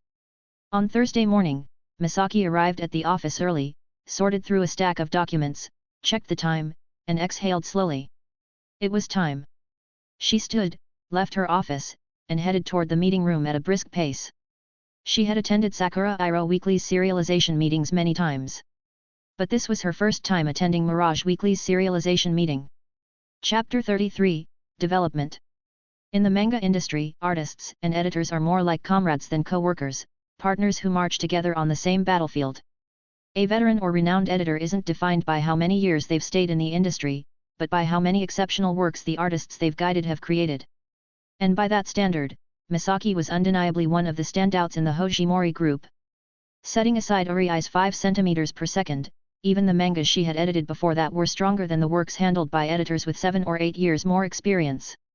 Sakura Iroh Weekly may have been considered a third-tier magazine, but it still sold 800,000 copies each week. Many magazines in Japan barely reached tens of thousands, some even just a few thousand. Lament, which Misaki had overseen, had average sales of 400,000 copies per volume. 5 centimeters per second had already exceeded 550,000 copies since release, and reaching 1 million this year was almost guaranteed. But the moment she stepped into the conference room, a chill ran through Misaki's body. Including herself, 9 people were present, meaning 9 works were entered into today's Mirage Weekly serialization meeting. Stacks of thick manuscripts lay in front of each seat, the entries for this round of review. Every editor present was formidable. 2 had even been responsible for long-running series in Dream Comics. Against editors like these, Misaki's accomplishments gave her no real advantage. Then, a knock came, and Ryuichiro Shide, one of Hojimori Group's editorial directors and the editor-in-chief of Mirage Weekly, entered. His editorial authority applied specifically to Mirage Weekly. He scanned the room, and his gaze paused briefly on Misaki. Everyone here knew him well, they had all worked in the same editorial department for years. Their positions varied, but their relationships were close. He also knew Misaki. She had joined the company only 2 years ago but already had strong results, and she had previously worked under Kaito at Sakura Iro Weekly. "Alright, let's begin," Shid said after clearing his throat. Serialization meetings for all Hojimori Group magazines followed the same format. Editors quickly schemed the submitted manuscripts, then shared their opinions. Of course, the opinions of ordinary editors carried little weight, it was merely a way for the editor-in-chief to understand the general sentiment. In the end, only the editor-in-chief of each publication decided what would be serialized. At Sakura Iro Weekly, that decision belonged to director Yanagita. At Mirage Weekly, it belonged to director Shid. Following his cue, the editors picked up the first manuscript and began reading. 5 minutes later, they set it down.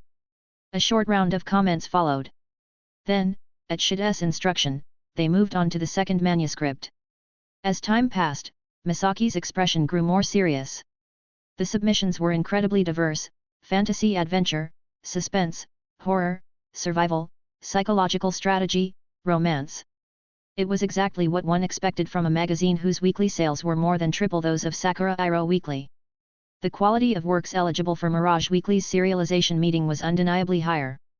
However, Misaki took a deep breath. She had complete confidence in tonight, even if this love vanishes from the world. In terms of both artwork and storytelling, she firmly believed Ari's manuscript would not lose to any other entry. An hour passed. When the editors reached the 7th submission, subtle reactions appeared on their faces. Tonight, even if this love vanishes from the world. The length of the title wasn't the issue, it was the artwork. Wasn't this quality far too high? Just how many nights had this artist sacrificed to produce these few chapters? They continued reading. Because of time constraints, only the first 3 chapters had been submitted.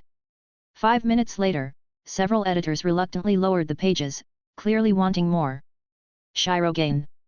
Director Shid asked, turning to look at Misaki. "Someone I've never heard of, is he a veteran using a new pen name?" "No," Misaki replied. "He's a completely new manga artist. Still a high school student. This is only his second work." But the moment she finished speaking, she noticed the slight crease in Director Shid's brow. At the same time, several of the other editors joined in. "He's the author of that ultra-short manga, 5 centimeters per second, isn't he?" "Oh, right. That one ended after just 5 chapters. Sure, its collected volume is performing well, honestly, it'll almost certainly break 1,000,000 copies. But still, this Shirogain has been in the industry for less than half a year. He's a complete newcomer." The tone of their comments sounded casual, but everyone in the room knew exactly what they were doing.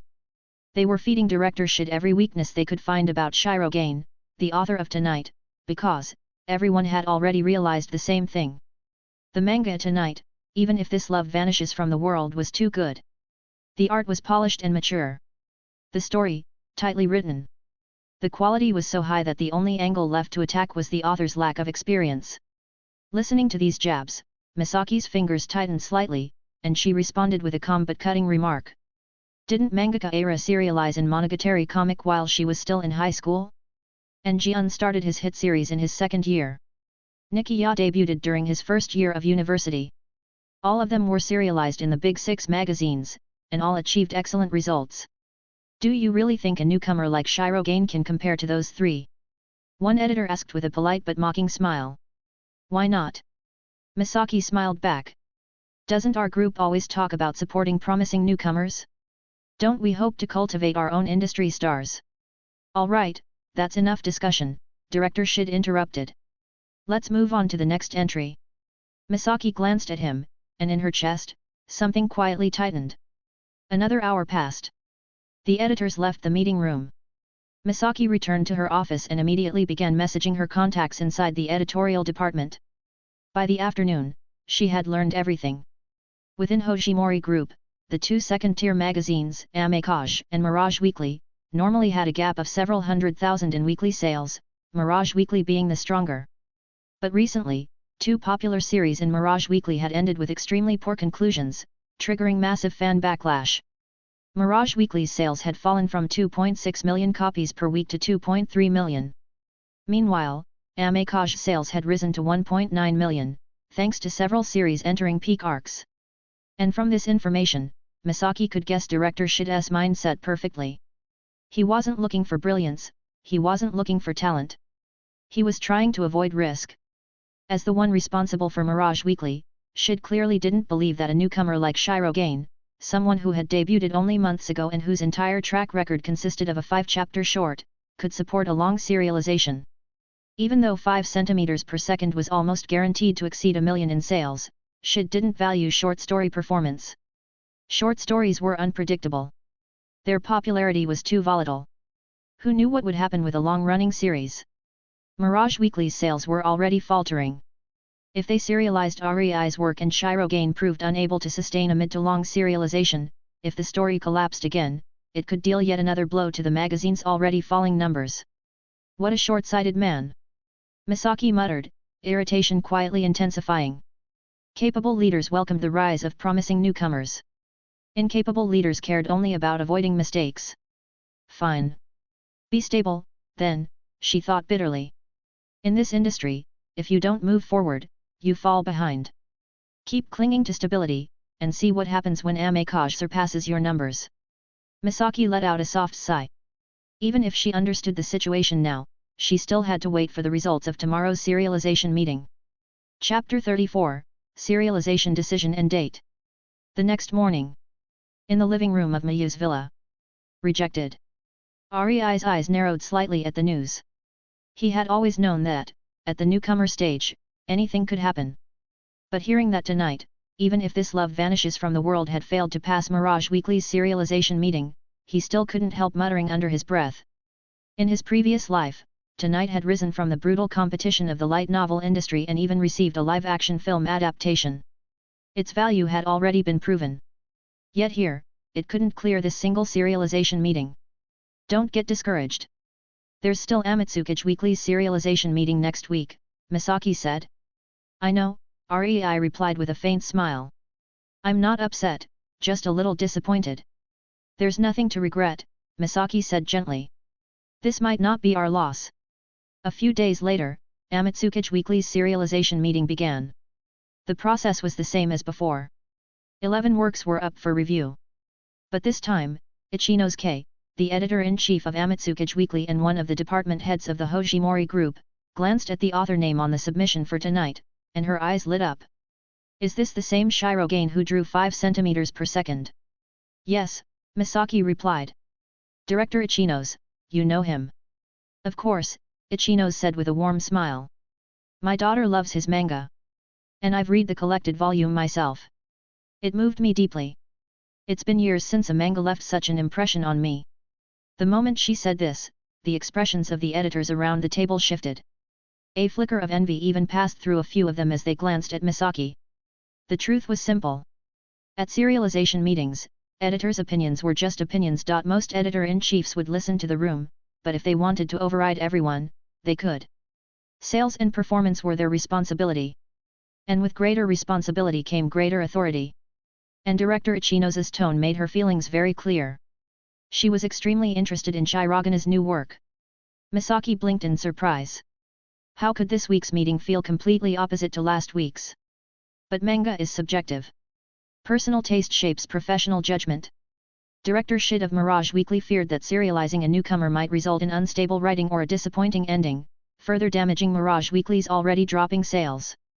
But Director Ichino's wasn't afraid. Amatsuki's Weekly was currently third in sales among the group's magazines. Even if a risk didn't succeed, their ranking wouldn't collapse. Which meant for her, there was no downside to giving a fresh newcomer a chance. If anything, she welcomed it. By early August, as summer vacation neared its end, Rei finally received the news he'd been waiting for. It was selected, came Misaki's calm voice over the phone. If all goes well, tonight will debut in Amatsuki's Weekly 3 weeks from now. So please come by tomorrow to sign the contract. Understood, Rei said, exhaling slowly. This time, he was familiar with the process. The royalty share for the Tankoubon release had risen from 6% on his previous work to 7%. And the page rate for manuscripts had increased from around 300 yen per page to 540 yen per page. Naturally, the rate would fluctuate depending on popularity rankings. There was nothing to hesitate over. Rei signed immediately. This will be completely different from when 5 centimeters per second was serialized, Misaki said as she put the contract away, her gaze falling on him. You handed me all 5 chapters at once back then, so there was never any issue of deadlines or manuscript reminders. But for tonight. Misaki fixed him with a serious look. Since you've committed to this, do it properly.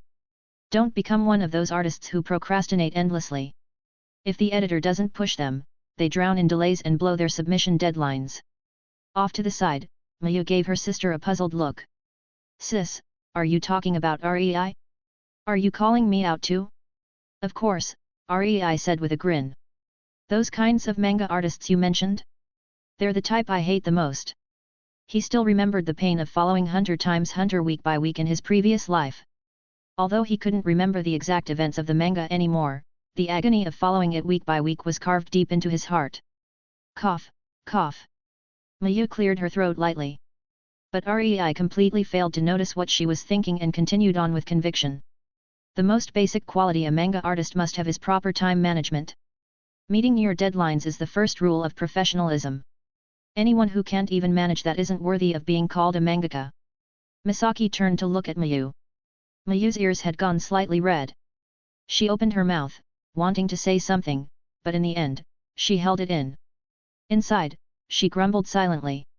Rei, I don't believe for a second that you'll never hit writer's block or miss a deadline. When that day comes, I'm absolutely going to repeat those exact words back to you. With the serialization confirmed, Rei began preparing for the launch of tonight, even if this love vanishes from the world. The first chapter would receive a color page promotion, as was customary for new serializations. Of course, it wouldn't be a full color chapter, just about 6 pages. The cover of Amitsukage Weekly would also feature a large illustration highlighting the new series. Naturally, all of this had to be drawn by the mangaka himself. So Rei spent the end of summer extremely busy. His social media accounts across multiple platforms had also gained a significant following thanks to the success of the 5 centimeters per second volume. With a new serialization coming up, he needed to let his fans know. Although it was unclear how many Sakura Iroh Weekly readers would switch over to Amitsukage Weekly, it was still important. September 5th, Amitsukage Weekly. My new series will begin. A short announcement, but within half a day, it had spread throughout the fan communities of 5 centimeters per second. Many of Rei's, Shirogana's, fans were still carrying the emotional weight of that story. New readers were constantly discovering it through the Tankoubon release. Most assumed that Shirogane would take at least a few months, half a year, maybe even longer, before releasing a new work. Some mangaka took years between series. But the 5 centimeters per second volume had only been released 1 month ago. And Shirogane already had a new serialization. What kind of speed is that? At first, the fans were stunned. Then excited. Then the heaviness from the previous manga washed over them again. At Sakura Petals _89, so you are planning to draw another serialized manga. At Train Station Romantic, here I thought you were done, thought you'd just drop one emotional bomb on us and retire forever. At Crying Under Kotetsu, that ending destroyed us. And now you want us to support your next series? At Not Falling for This Again, no way. I refuse. Not even a dog would read your next work. But then they saw the title. At Late Night Reader, tonight, even if this love vanishes from the world. That sounded pretty good. Another youth romance. Chapter 35, School Opening and Sales. After Rei announced on his official, verified mangaka account that his new work would soon begin serialization, the activity on his page, already lively thanks to the strong sales of the 5 centimeters per second Tankoubon, increased even further. Fans poured in from manga forums, and the Sakura Weekly official website. They grumbled, complained, and cursed, but the moment Shirogane released a new series announcement, their first reaction was still anticipation. At Cloudy Sky Reader, a new manga already? That's way too fast. At Fresh Ink Fan, he's a new mangaka, it's normal. He must have had ideas stored up for years. New artists are different, they don't overthink, they're not afraid of failing. At late night bento, judging by the title, this feels like another romance. But I'm nervous. Is it going to be the same type of story as 5 centimeters per second? At Gossip Otaku, it shouldn't be, right? Isn't teacher Shirogane rumored to be a beautiful high school girl? Even if she's pessimistic about romance, she already expressed all that in 5 centimeters per second, didn't she? At Optimist in Pain, people can't stay negative forever. I don't think this one will be a tragedy. Actually, I refuse to believe Shirogane can make anything more tragic than 5 centimeters per second. As long as it's not that sad, it's basically a comedy. At Reality Check guys, you're really out here lying to yourself like that. At Bamboo Sword Kid, didn't everyone say they'd never read Shirogane's manga again? Why is everyone flocking back the moment he announces a new one? At Moved On but not really, we were angry back then. But now. Takaki moved on in the manga, but we haven't. After cooling off, I realized 5 centimeters per second is truly a masterpiece. It's a shame teacher Shirogane isn't famous yet, otherwise the Tankoubon would have sold way more than 600,000. At Reminiscing Melancholy, same. The reason I was furious last month was, the ending reminded me of the girl I liked in middle school. But after thinking about it, the manga was telling me to let go, to not cling to a past that's already gone. At Soft-Hearted Fool, looking forward to Shirogane-sensei's new series. As long as it's not soul-crushing, it's fine. At Kayano deserved better, honestly, I want a side story. Even if Takaki and Akari can't be together, at least let Takaki accept Kayano.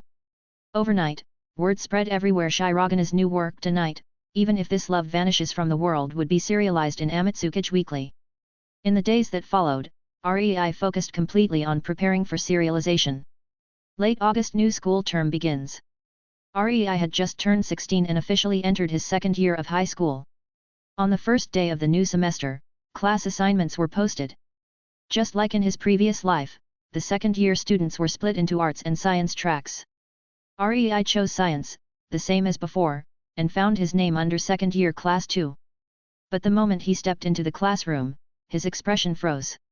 Sitting near the window was someone very familiar. Oh, REI.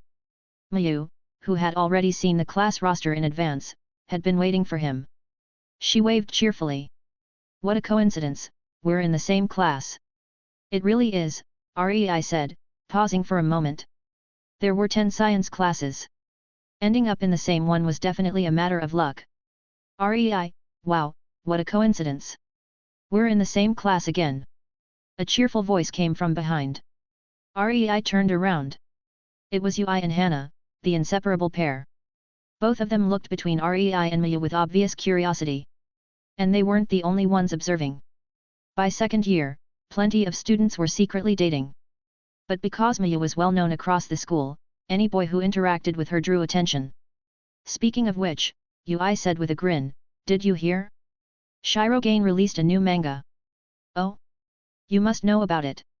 You're the one who said you were Shirogane. Hey! Mayu's pupil shrank. REI, are you insane? How can you expose something like that? Yes, of course I know. It's my manga, how could I not know? REI laughed lightly, realizing that Ui was joking with him.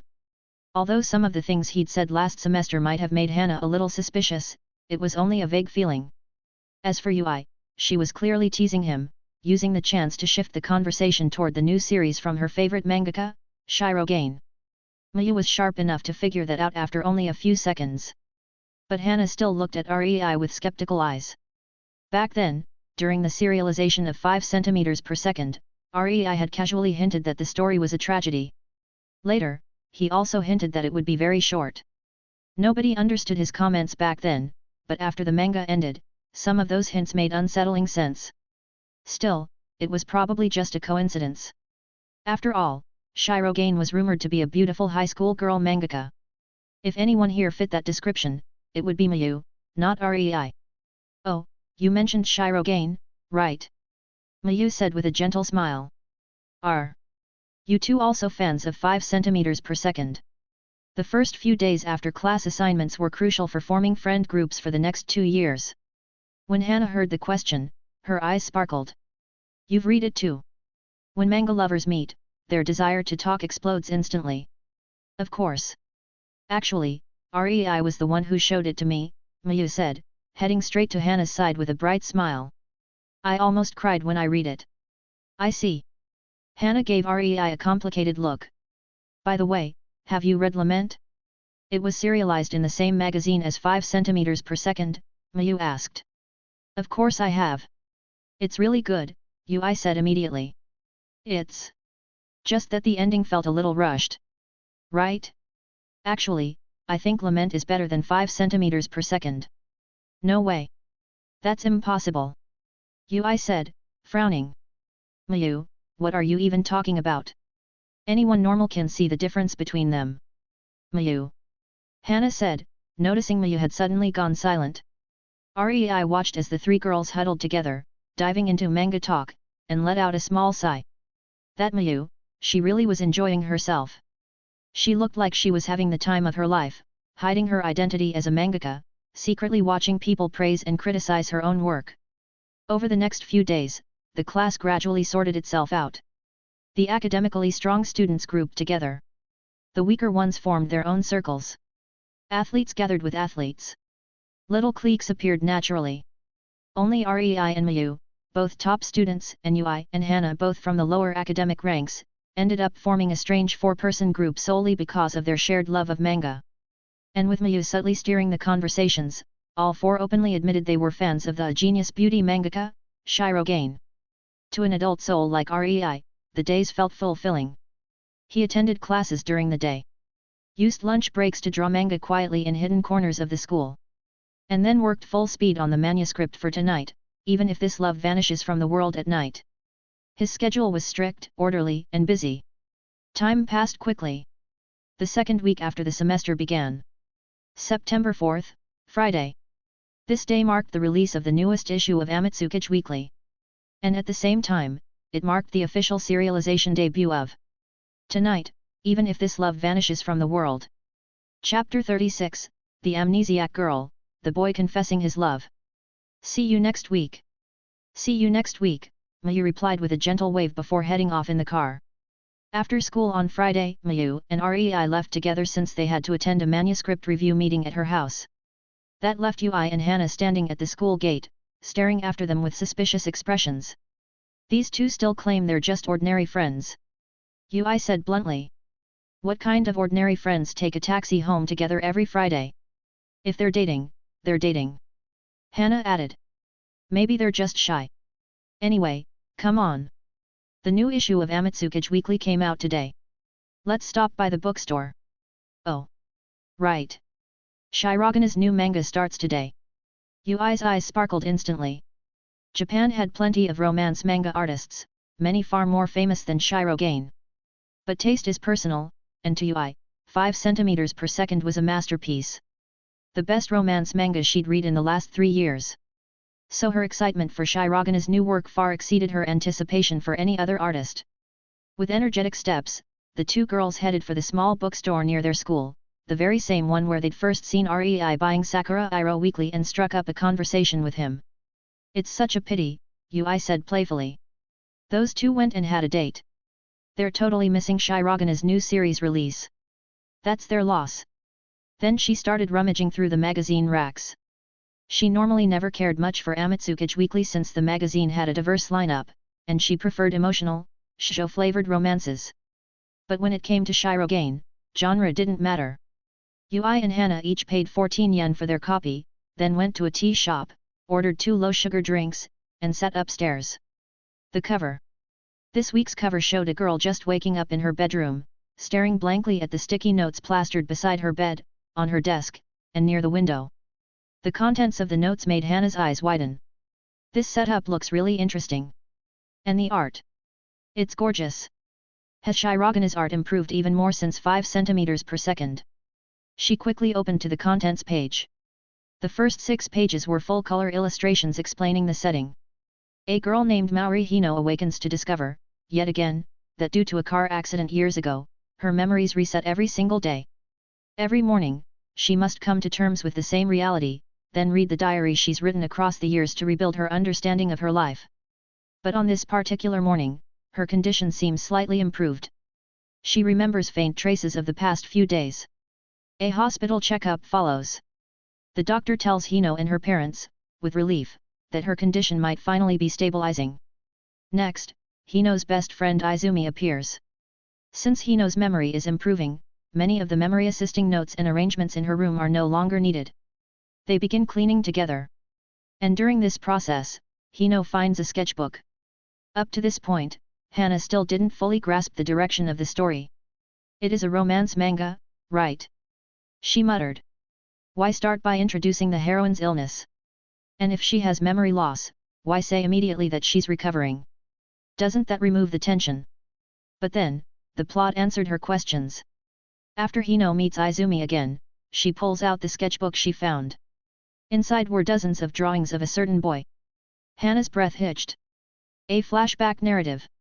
Since Hino has forgotten everything from the past 3 years, and she's only now recovering, then the people she met back then and the events she experienced, must be the core of this story. Also, a professional mangaka would never include meaningless details. Appearing twice already, this sketchbook clearly meant something. And that boy, drawn so prominently and so handsomely, who is he? In the manga, Izumi reacts uncomfortably when she sees the sketchbook. She stammers out an explanation, saying he was just a sketch model Hino met at the library years ago, trying to brush the topic aside. Then the perspective shifts.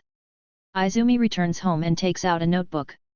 A handwritten diary, the real diary Hino kept over the years, completely different from the digital logs on her computer. On the very first page, 6 handwritten words stand out. Don't forget Truokamaya. The panel shifts again. Hana finally understood. The real story is about to unfold through the memories recorded in Hino's old diary, memories she herself has completely forgotten. The title page.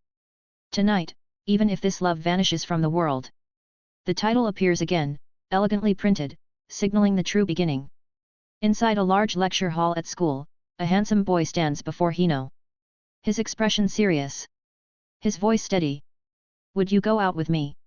Not far from the boy, several onlookers, whose character designs clearly marked them as delinquents, were secretly recording the scene with their phones. Hey! Hana's eyes widened. She had just been thinking that the manga's opening was a bit slow, why did it suddenly jump straight to a confession scene? And judging from the heroine's reaction, Hino definitely didn't recognize this boy. Of course she wouldn't. Even if she had known him in the past, her memories reset every morning. On the side of the panel, the boy's inner monologue was written. She'll probably realize I'm not serious anyway. Then the cute, soft-faced Hino hesitated only for a moment, lifted her head, and answered quietly. Okay, but what's your name? Truokamaya. Truokamaya?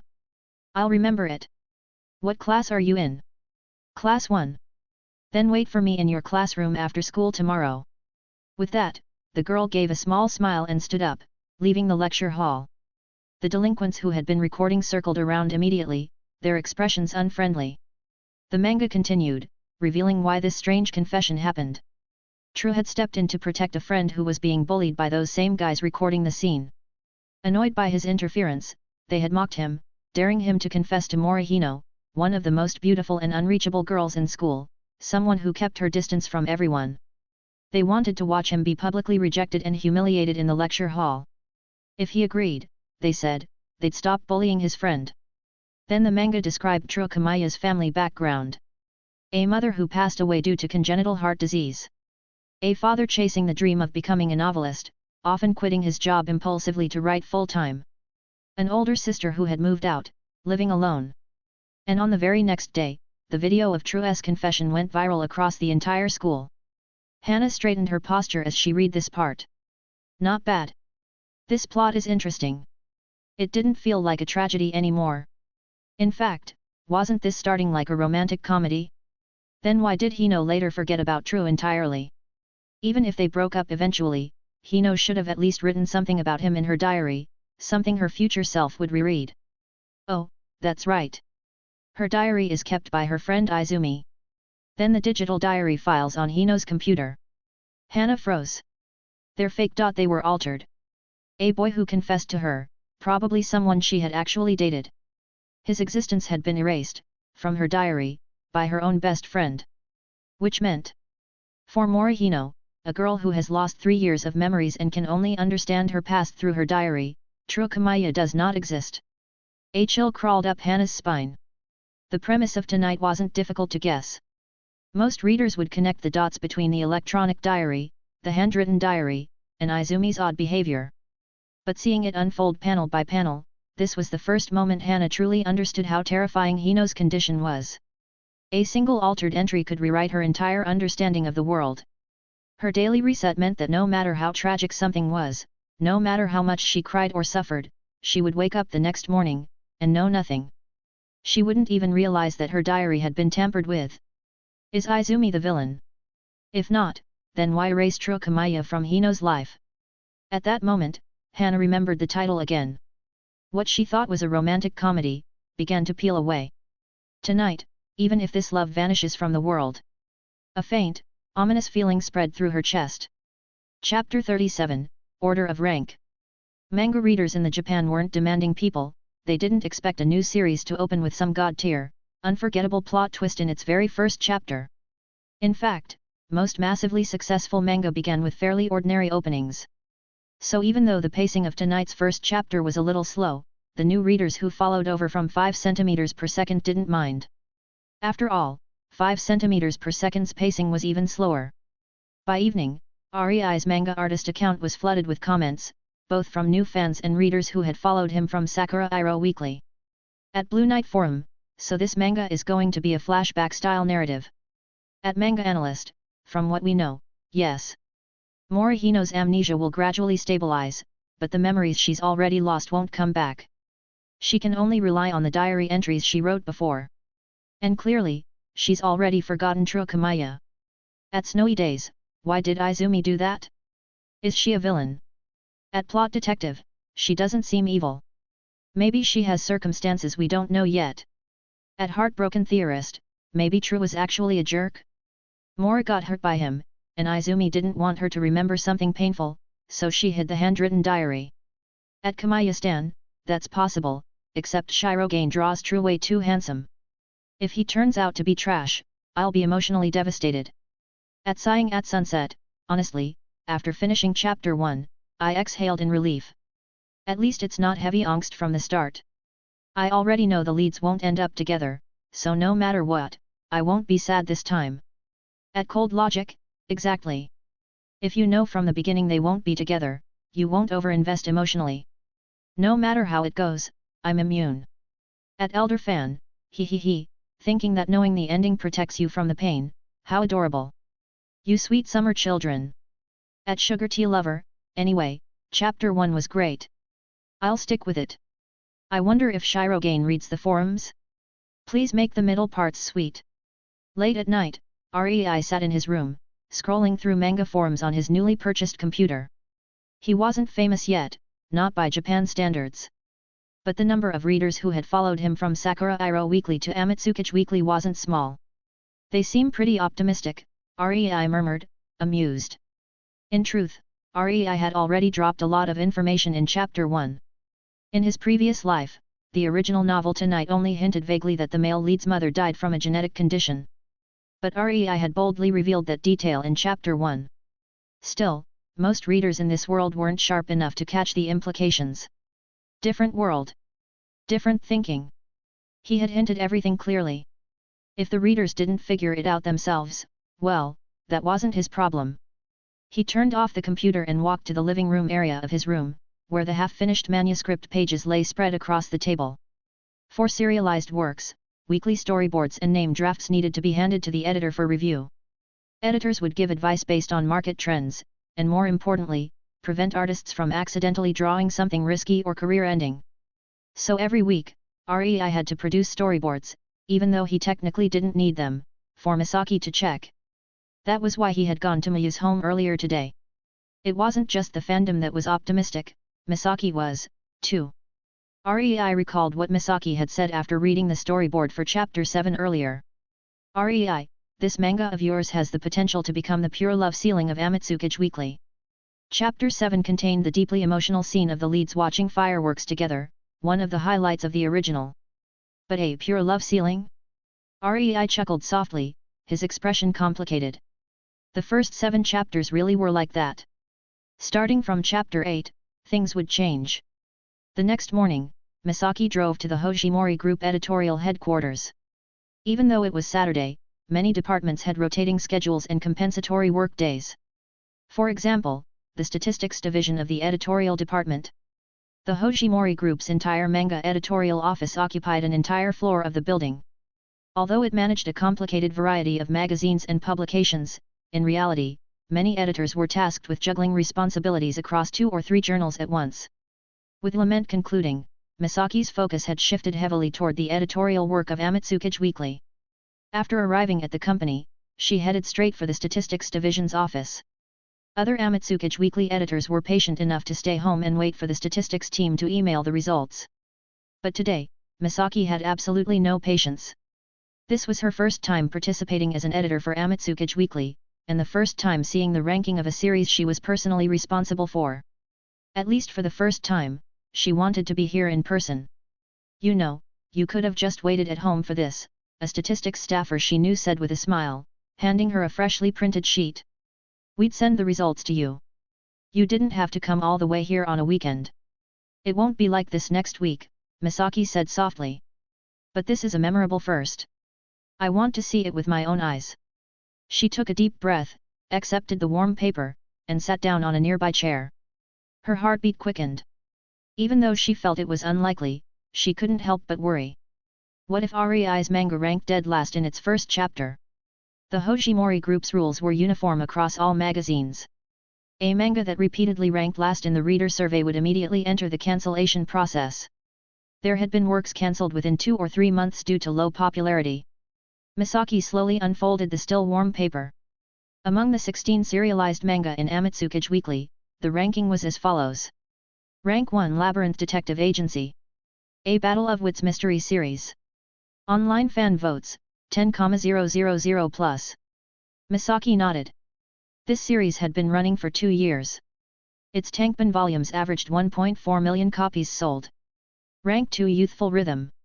A romance manga by the popular female mangaka Ko Amamiya. Romance manga were usually short-lived. If the leads didn't confess, fans complained; if they did confess, popularity dropped. But this series had stable performance, also averaging 1 million plus per volume. Fan votes exceeded 10,000. Rank 3, Headless Ghost. A horror series with a niche, dedicated audience. Its Tankoubon sold around 700,000 on average. Fan votes, 7,000 plus. Misaki continued scanning the list. Then she saw it, rank 8 tonight, even if this love vanishes from the world. Total fan votes, 5,463. Chapter 38, Conversation in Part 2. 8th place.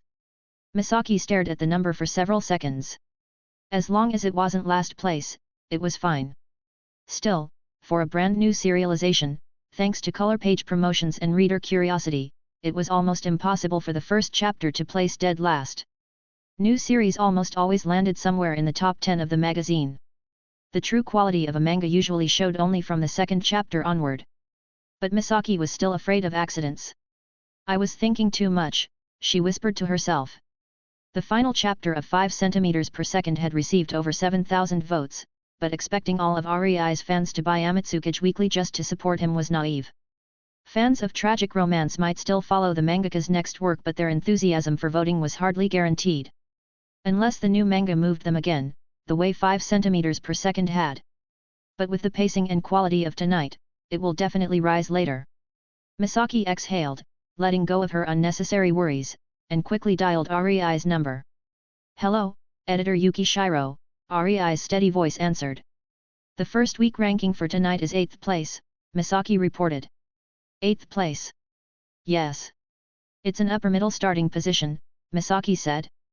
But keep in mind, first chapter results benefit from promotions. The real test is the second issue." She continued, serious. "After the second chapter comes out, as long as you don't drop out of the top 10, that counts as a success." "Not dropping out of the top 10 is considered success?" REI asked, genuinely puzzled. "Of course it is," Misaki replied immediately.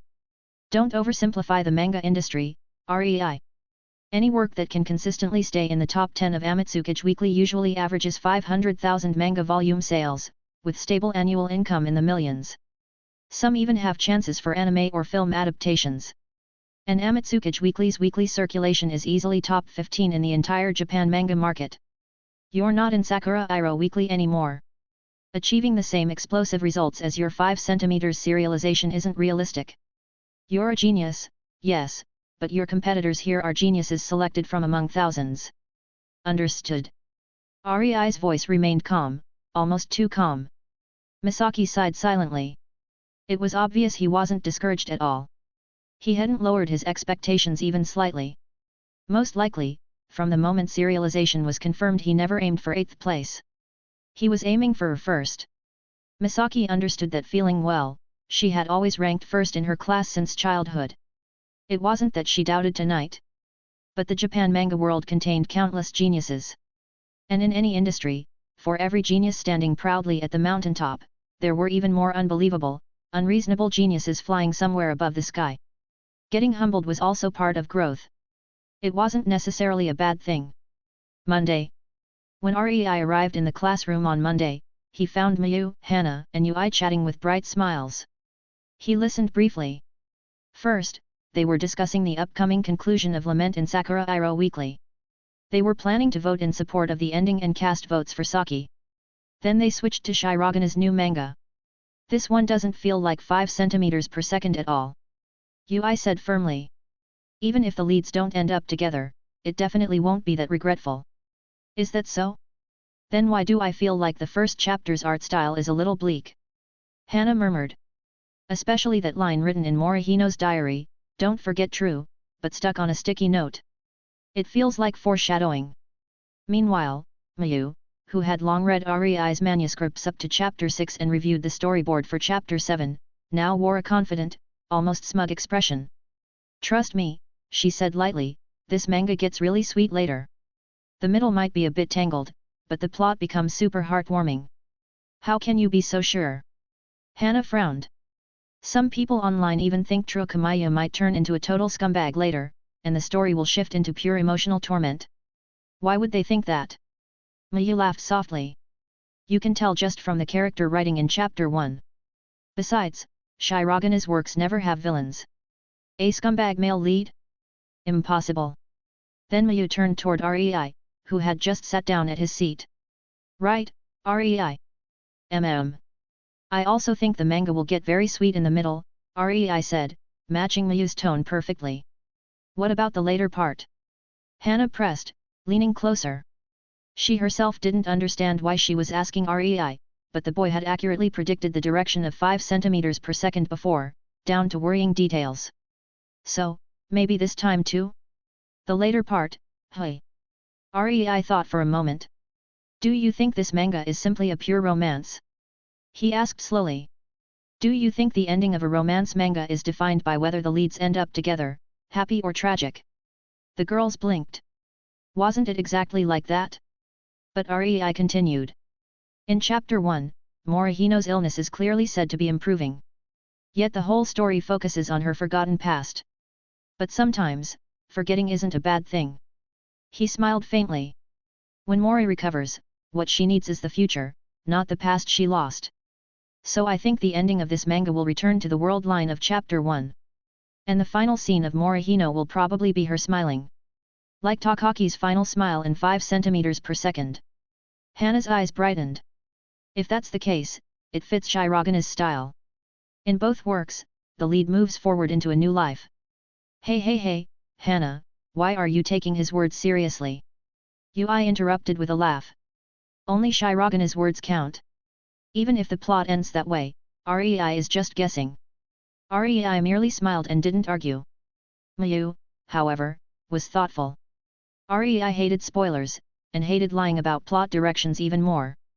If he said it like that, then the ending would definitely be like that. The bell rang, ending their discussion. Time passed quickly. Rei brought the storyboard for chapter 8 of Tonight to school, planning to head to Misaki's home after class for her weekly review of the storyboard and plot direction. Meanwhile, early that morning, major bookstores across the country opened. The latest issue of Amitsukage Weekly had been released. And with it, Chapter 2 of Tonight, Even If This Love Vanishes from the World was officially out. Chapter 39, Touching. Early in the morning, Yukina Shirosawa woke up unusually early. Having been unemployed for half a month, she was still in the exciting freedom phase of unemployment, far from the anxiety stage. As a hardcore manga addict, she now went to bed early, woke up early, and spent her mornings organizing the big magazines she'd bought yesterday, Hojimori Comic, Monogatari Comic, and a few others, lining them neatly on her bookshelf. A single magazine serialized dozens of manga. But realistically, very few people read all of them. Most readers just picked a few favorites, read those, then tossed the magazine aside. Today, Yukina blinked. Oh right, Shirogane-sensei's new work would have its second chapter published today. The author of 5 centimeters per second. Her eyes brightened instantly. Finishing her morning routine in record time, she headed straight to the nearest bookstore. This week's Amatsukage weekly cover was a collage of the magazine's serialized protagonists. The heroine of Tonight, Even If This Love Vanishes from the World, Morihino, was positioned on the left side of the cover, quietly holding a sticky note in her hand. Just from the character's placement, Yukina could roughly estimate the series' current popularity. Mid-range. Probably around the top 10. I hope one day Shirogane-sensei's heroine will stand in the center of the cover, she whispered. Taking a copy to the cashier, she headed home, peeled off the plastic seal, and tried recalling last week's chapter. Right, the male lead, True Kamaya, was supposed to wait in the classroom after school for Hino. Will his confession succeed? She flipped to the opening page. As always, Shirogane-sensei's gorgeous art made her eyes sparkle. The scene began with True running into Izumi in the corridor. Thanks to a few troublemaking delinquents, the confession video had spread across the entire school. And in the video, Hanoi's ambiguous reaction, neither rejecting nor accepting him, was shocking enough. Izumi, knowing Hino's amnesia, was understandably panicked. Are you two really planning to date? Do you even know Hino? Was it love at first sight? If you're just fooling around, I suggest you stop now. Izumi stared True down aggressively. True dodged the questions, pretending class was about to start. After all, he couldn't reveal the real reason, that he confessed to help a bullied friend under the pressure of those delinquents. Soon, it was after school. Hino arrived, exactly as promised, dressed neatly, standing at True's classroom door. Both of them were awkward. Both nervous. So, why did Hino accept such an abrupt confession? Yukina wondered. But after thinking for a moment, the answer became clear. A girl who wakes up every day having forgotten the day before, a girl forced to relearn her life every single morning, she must be living in quiet despair. Every day, she woke hours early to confront the same truth, she was sick. She had memory loss. And her identity, the class she was in, her friends, her teacher, had to be reconstructed from her diary. To avoid being exposed or taken advantage of, Hino avoided social interaction, giving the impression she was simply aloof or uninterested in others. In reality, only 3 people knew her secret. Her mother, her father, and Izumi Wataya. At such a time, a boy suddenly confessed to her. Others might not understand, but if it were me, I'd accept too, Yukina whispered. This might be the only chance for romance in her entire life. And True seems like a genuinely kind boy. Someone who stands up for his friend, how could he be written as a scumbag later? In the manga, Hino approached True with a small smile. Today's Hino meeting him for the first time in her life, even though yesterday's Hino already met him once. Because yesterday's Hino no longer existed. Her memory erased overnight. She sat down opposite True. Sorry to bother you. She began to speak softly. And very quickly, she brought up the real issue. About the matter of us dating, I have something to discuss with you. True stiffened. Hino noticed and smiled. Are you regretting it? The following conversation showed True explaining the real reason behind his confession, and apologizing. Yukina's heart tightened. Hino wasn't angry. Instead, she admired his courage in standing up for his friend. So what? You don't want to? To date, I mean. And you? Why did you agree to my confession? Me? Why indeed? A loneliness flashed across Hino's expression. Then she smiled. For now, let's pretend to be a couple. The confession video is already spreading. If we pretend to date, those bullies won't bother your friend again, right? Exactly, True said after a pause. Yukina felt a gentle smile form on her lips. Yes. Why complicate romance manga? Just create the relationship, and let the feelings grow. Shirogane-sensei really understood romance. Then Hino raised a finger. Let's follow 3 rules for our fake relationship. First, before the end of the school day, we don't speak to each other. Second, if we text, keep messages short and simple. Third, we absolutely cannot fall in love with each other. The panel zoomed in on Hino and True's faces. True's clear eyes, Hino's gentle smile. A composition bursting with youth. Thump. Yukina curled up with her manga, hugging it tightly. She had fallen in love already. A flag. This is 100% a flag. What do you mean we cannot fall in love? Yukina whispered. That's literally impossible. As for why Hino proposed these rules, True didn't ask, and Yukina didn't want to think about it. On the next page, True nodded firmly. New manga artists really do have incredible brains. Only someone fresh like this could come up with such a plot. Directly establishing the romantic relationship in the second chapter and then cultivating feelings afterward, it's a million times better than those romance series where you wait 100 chapters for a confession, and even after 2 years of serialization, the leads haven't kissed. Yukina Shirosawa took a deep breath and continued reading. What followed was a montage of daily moments. Every day after school, Morihino would meet True Kamaya, notebook in hand. The scenes shifted rhythmically, the schoolyard under the sunset. The campus glistening after the rain. Her asking him about blood type. Favorite authors. Admired person. Family situation, and countless tiny details. It looked almost identical to an ordinary after-school couple building their relationship, bit by bit. At school they never spoke except after dismissal. Even text messages followed the rules strictly. If a reply could be settled with just understood, it would never be replaced by something longer like I know.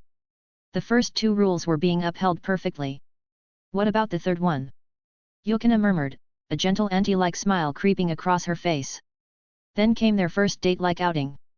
On a Sunday afternoon, Hino invited True out. She brought Izumi along as well, and the 3 had their first proper meet-up. Here, Izumi's impression of True shifted, because the 2 shared a love for a niche literary author. The manga mentioned this author, Nishikawa, twice. Yukina paused. This writer with the pen name Nishikawa. This is definitely foreshadowing. The second chapter consisted mostly of daily life scenes, but Yukina read every frame with intense focus. Romance manga worked like that, no superpowers, no battles, no dramatic betrayals. Just pure emotion. And most importantly, there wasn't a single forced love rival in sight. Everything was pure love, nothing more. Even if Hino and True didn't openly acknowledge it, to Yukina, this was already pure, unmistakable romance. Shirogane-sensei, you're so good at romance manga. So why did 5 centimeters per second have that ending? If Akari hadn't left in chapter 5, maybe that manga wouldn't have ended even now. Her mind wandered for a moment, thinking of Shirogane-sensei's previous work. The trio in the manga enjoyed a peaceful Sunday. On a balcony, they watched the distant sunset together. Hino, smiling contentedly, kept snapping photos of the golden sky, the streets below, the fading light. You're taking too many pictures, True said with a smile, watching her side profile. Instead of taking photos, why not just burn it into your eyes? If I don't take photos, Hino whispered, I'll forget everything. Izumi's expression flickered with aching tenderness. True didn't notice any of this. 3 small consecutive panels pulled Yukina back into reality. She remembered chapter 1 Hino, the Hino who had already forgotten that True ever existed. She had also forgotten this exact sunset, this fleeting, irreplaceable moment she shared with True and Izumi. The sweeter the scene became, the sharper Yukina's heart squeezed. Tomorrow, Hino would forget this moment. Sure, she had her phone photos. But if she woke up tomorrow with a blank memory, would the photos mean the same? Could a handful of diary words truly convey the feelings of this exact moment? If she had even a tiny seed of affection for True right now, tomorrow's Hino would lose every trace of it. Yukina felt dizzy. No, don't spiral. Trust Shirogane-sensei, Hino's condition improves later, right? No matter why Izumi steals and rewrites the diary later, once Hino recovers, she'll definitely find true again. And the Hino who doesn't forget, she'll remember all of this. She has to. This thought steadied her, but only for a moment. Because the very next page was the final page of chapter 2. Hino stood beneath the lingering sunset, gazing toward the horizon with quiet longing. Her inner monologue appeared. To me, my yesterday's self does not exist. Yukina's throat tightened. Hino could not remember her past, nor could she see her future. The photos she took were only for tomorrow's Hino, for the self who would wake up and know nothing. But this Hino, the Hino who loved the sunset, who enjoyed the company of two precious people, would disappear by the time she fell asleep, leaving no trace in the world. Chapter 2 end. Yukina stared at the final page. The whole chapter had been warm, gentle, beautiful. Which only made the ending so unbearably sad. But only in the last few pages, just a handful of lines, Yukina was jolted awake from her beautiful dream. What kind of insane setting is this? Shirogane-sensei, don't you feel sad when you write something like this? How can someone draw such warm, gentle artwork but write a plot that rips your heart out? She flopped back on her bed, defeated. Fortunately, it was only chapter 2. After a few minutes, her emotions settled, replaced by a rising anticipation. Hurry up, she thought. Quickly finish the past story through Izumi's diary. Then I want to see Hino meet True again after she recovers, and fall in love all over again. Closing the chapter, Yukina turned to the back of the magazine. Beside the price tag was a tear-off slip with a QR code.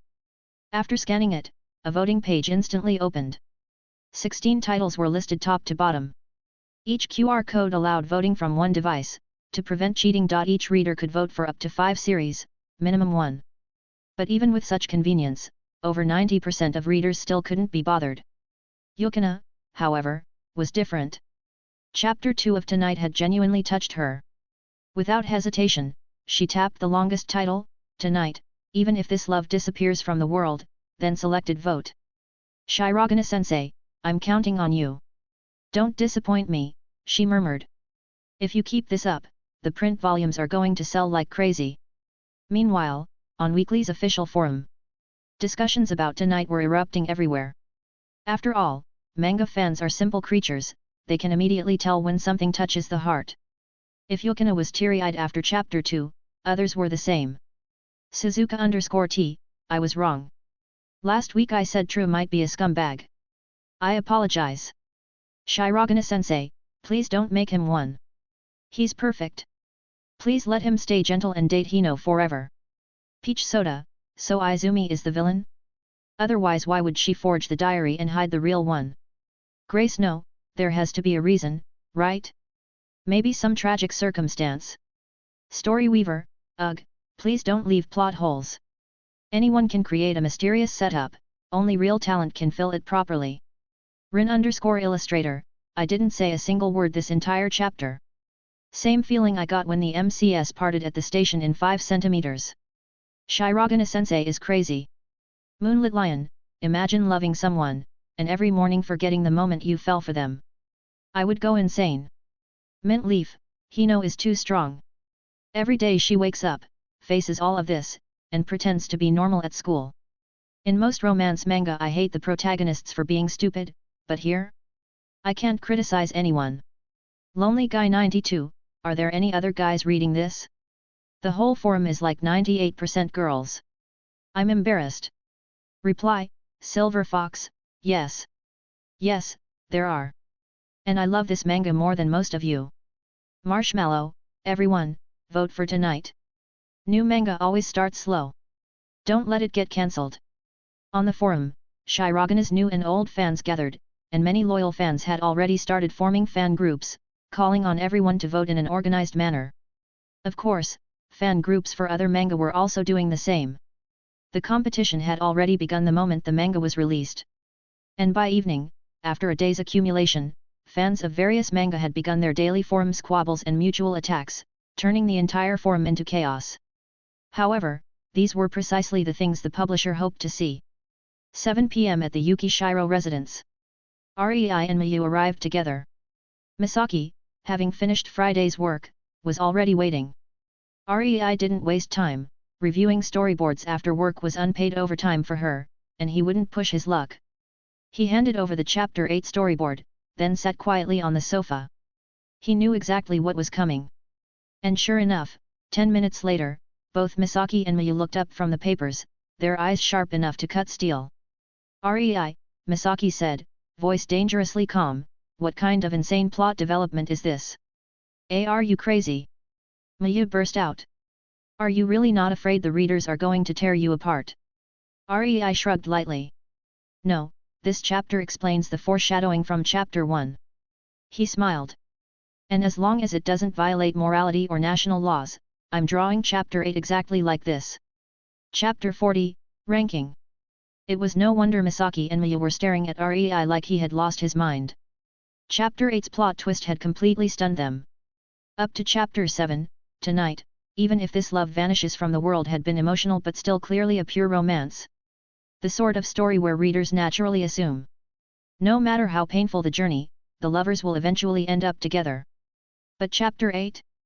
Chapter 8 shattered that assumption. "You're crazy." Mayu looked at Rei helplessly. She might treat him as a rival in school, but she was also a fan of his work. From a reader's perspective, this twist made her scalp prickle. "No, this was decided from the beginning," Rei said calmly. "This is extremely risky." Misaki finally spoke, her voice steady but cold, the voice of an editor who had seen countless series crash because of one reckless plot decision. Serialization is a one-way arrow. A single misstep can send the entire story collapsing like falling dominoes. And Chapter 8, in her expert judgment, was exactly that critical chapter. If this were any other situation, Misaki would have immediately ordered him to rewrite it.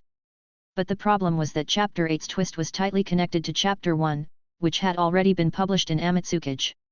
She could use her authority to force a change, but then what about the contradiction with Chapter 1? Readers would notice, and the series would collapse anyway. Misaki pressed her fingers to her forehead. Rei blinked at the two sisters. "Why the serious faces? You really think the plot is that problematic?" "Of course it is." Mayu snapped. "Who suddenly turns pure romance into pure heartbreak in one chapter?" Rei shrugged, almost amused. "Isn't 5 centimeters per second like that too?" "You." Mayu genuinely wanted to strangle him. "My fans should already be mentally prepared for this type of emotional direction," Rei said lightly. Misaki exhaled. "Rei, are you really not going to change the plot? If Chapter 8 is serialized as is, your ranking might collapse. And that will directly affect your volume sales later." Rei did not hesitate. "This is the final version. Misaki, don't worry. I've thought through everything." Then he looked into her eyes and said firmly. "Not just this series. For all future works I publish under you, as long as the plot doesn't violate national laws or moral standards, I will not accept any revisions based on personal preference or commercial trends. That's my condition for working with you." Mayu froze. Rei spoke softly, but the weight of his words was tremendous. And Mayu would never dare talk to her older sister like that. She had seen Misaki angry before, and it was terrifying. She anxiously watched her sister, half expecting. "Then we're done here." But after 10 long seconds, Misaki nodded. "I understand. Chapter 8 is approved." Rei finally relaxed. Misaki knew the risks. If Tonight continued its earlier tone, it would become a beautifully written, stable romance series. Safe. Predictable. Comfortable. But the works readers remember forever are never the safe ones. They are either legendary hits, or complete disasters. No middle ground exists. Misaki still believed a stable path would benefit Rei more. If Tonight simply stayed within the top 10 of Amitsukage, it would guarantee strong volume sales, stable income, build Rei's industry network, and eventually qualify him to submit new work to Dream Comic, Hoshimori Group's top magazine. Given Rei's current age of 16, being able to serialize manga in Amitsukage while still in his early 20s would absolutely cement him as the new generation genius of the industry. Taking a risk like this now, however, if Chapter 8 caused his popularity to plummet, or worse, if Tonight ended up cancelled, then getting future works accepted would become exponentially harder. But Rei had made his stance clear. So Misaki respected his decision. Genius and fool are separated by only a paper-thin line, and she couldn't be certain her own judgment was right. Only the manga's future performance would prove who was correct. The next morning, Misaki sent Rei the popularity ranking of tonight's second chapter. 7th place. Rei finally exhaled in relief. Misaki also relaxed, the tension that had kept her awake half the night finally released. This ranking meant the manga's quality was being recognized. Even without the new series boost that helps first chapters, tonight was still receiving strong support purely from its story. As usual, Hana and Ui dragged Mayu and Rei into a passionate discussion the moment homeroom ended. Rei was now an official member of their tiny 4-person Shirogane fan club in Class 3 of Year 2. And Hana even pulled Rei into 6 or 7 Shirogane fan group chats that had formed online. Every day, when Rei opened his phone, he saw strangers passionately discussing which rival manga fandom they should fight with next, adamant that no one be allowed to badmouth Shirogane-sensei. It was exactly like the infamous Big 3 fan wars in Rei's previous life. Even within a magazine like Amatsukage, the battles between fan groups were ferocious. And Rei, a manga artist lurking inside his own fan groups, pretending to be a clueless newcomer cheering for himself, found that the experience was unexpectedly fun. Friday. The 3rd chapter of tonight dropped. This time, the story followed the female lead, Hino, entirely from her point of view. She woke at 5 a.m. As always, she sat on her bed and read the diary entries her past self had written. Aside from her parents and Izumi, she couldn't remember a single person she'd met in high school. From the diary, she learned she was pretending to date a boy named Trukamaya. They even had a date scheduled for today. She opened the photo album on her phone. There were pictures her past self had taken of him. But to today's Hino, the boy on the screen was a complete stranger. Panic crept into her chest. Still, she mustered her courage. At noon, she arrived at the meeting spot, a fountain in the park, her hands trembling. She saw the boy waiting. Before she could greet him, she had to repeatedly confirm in her mind. Is that really him? Did I read the right entry? Am I mistaking someone else for him? Only after steadying her expression did she step forward. Then, with a smile that hid her fear, she greeted him softly. Good morning. Kamaya-kun. Thanks for listening.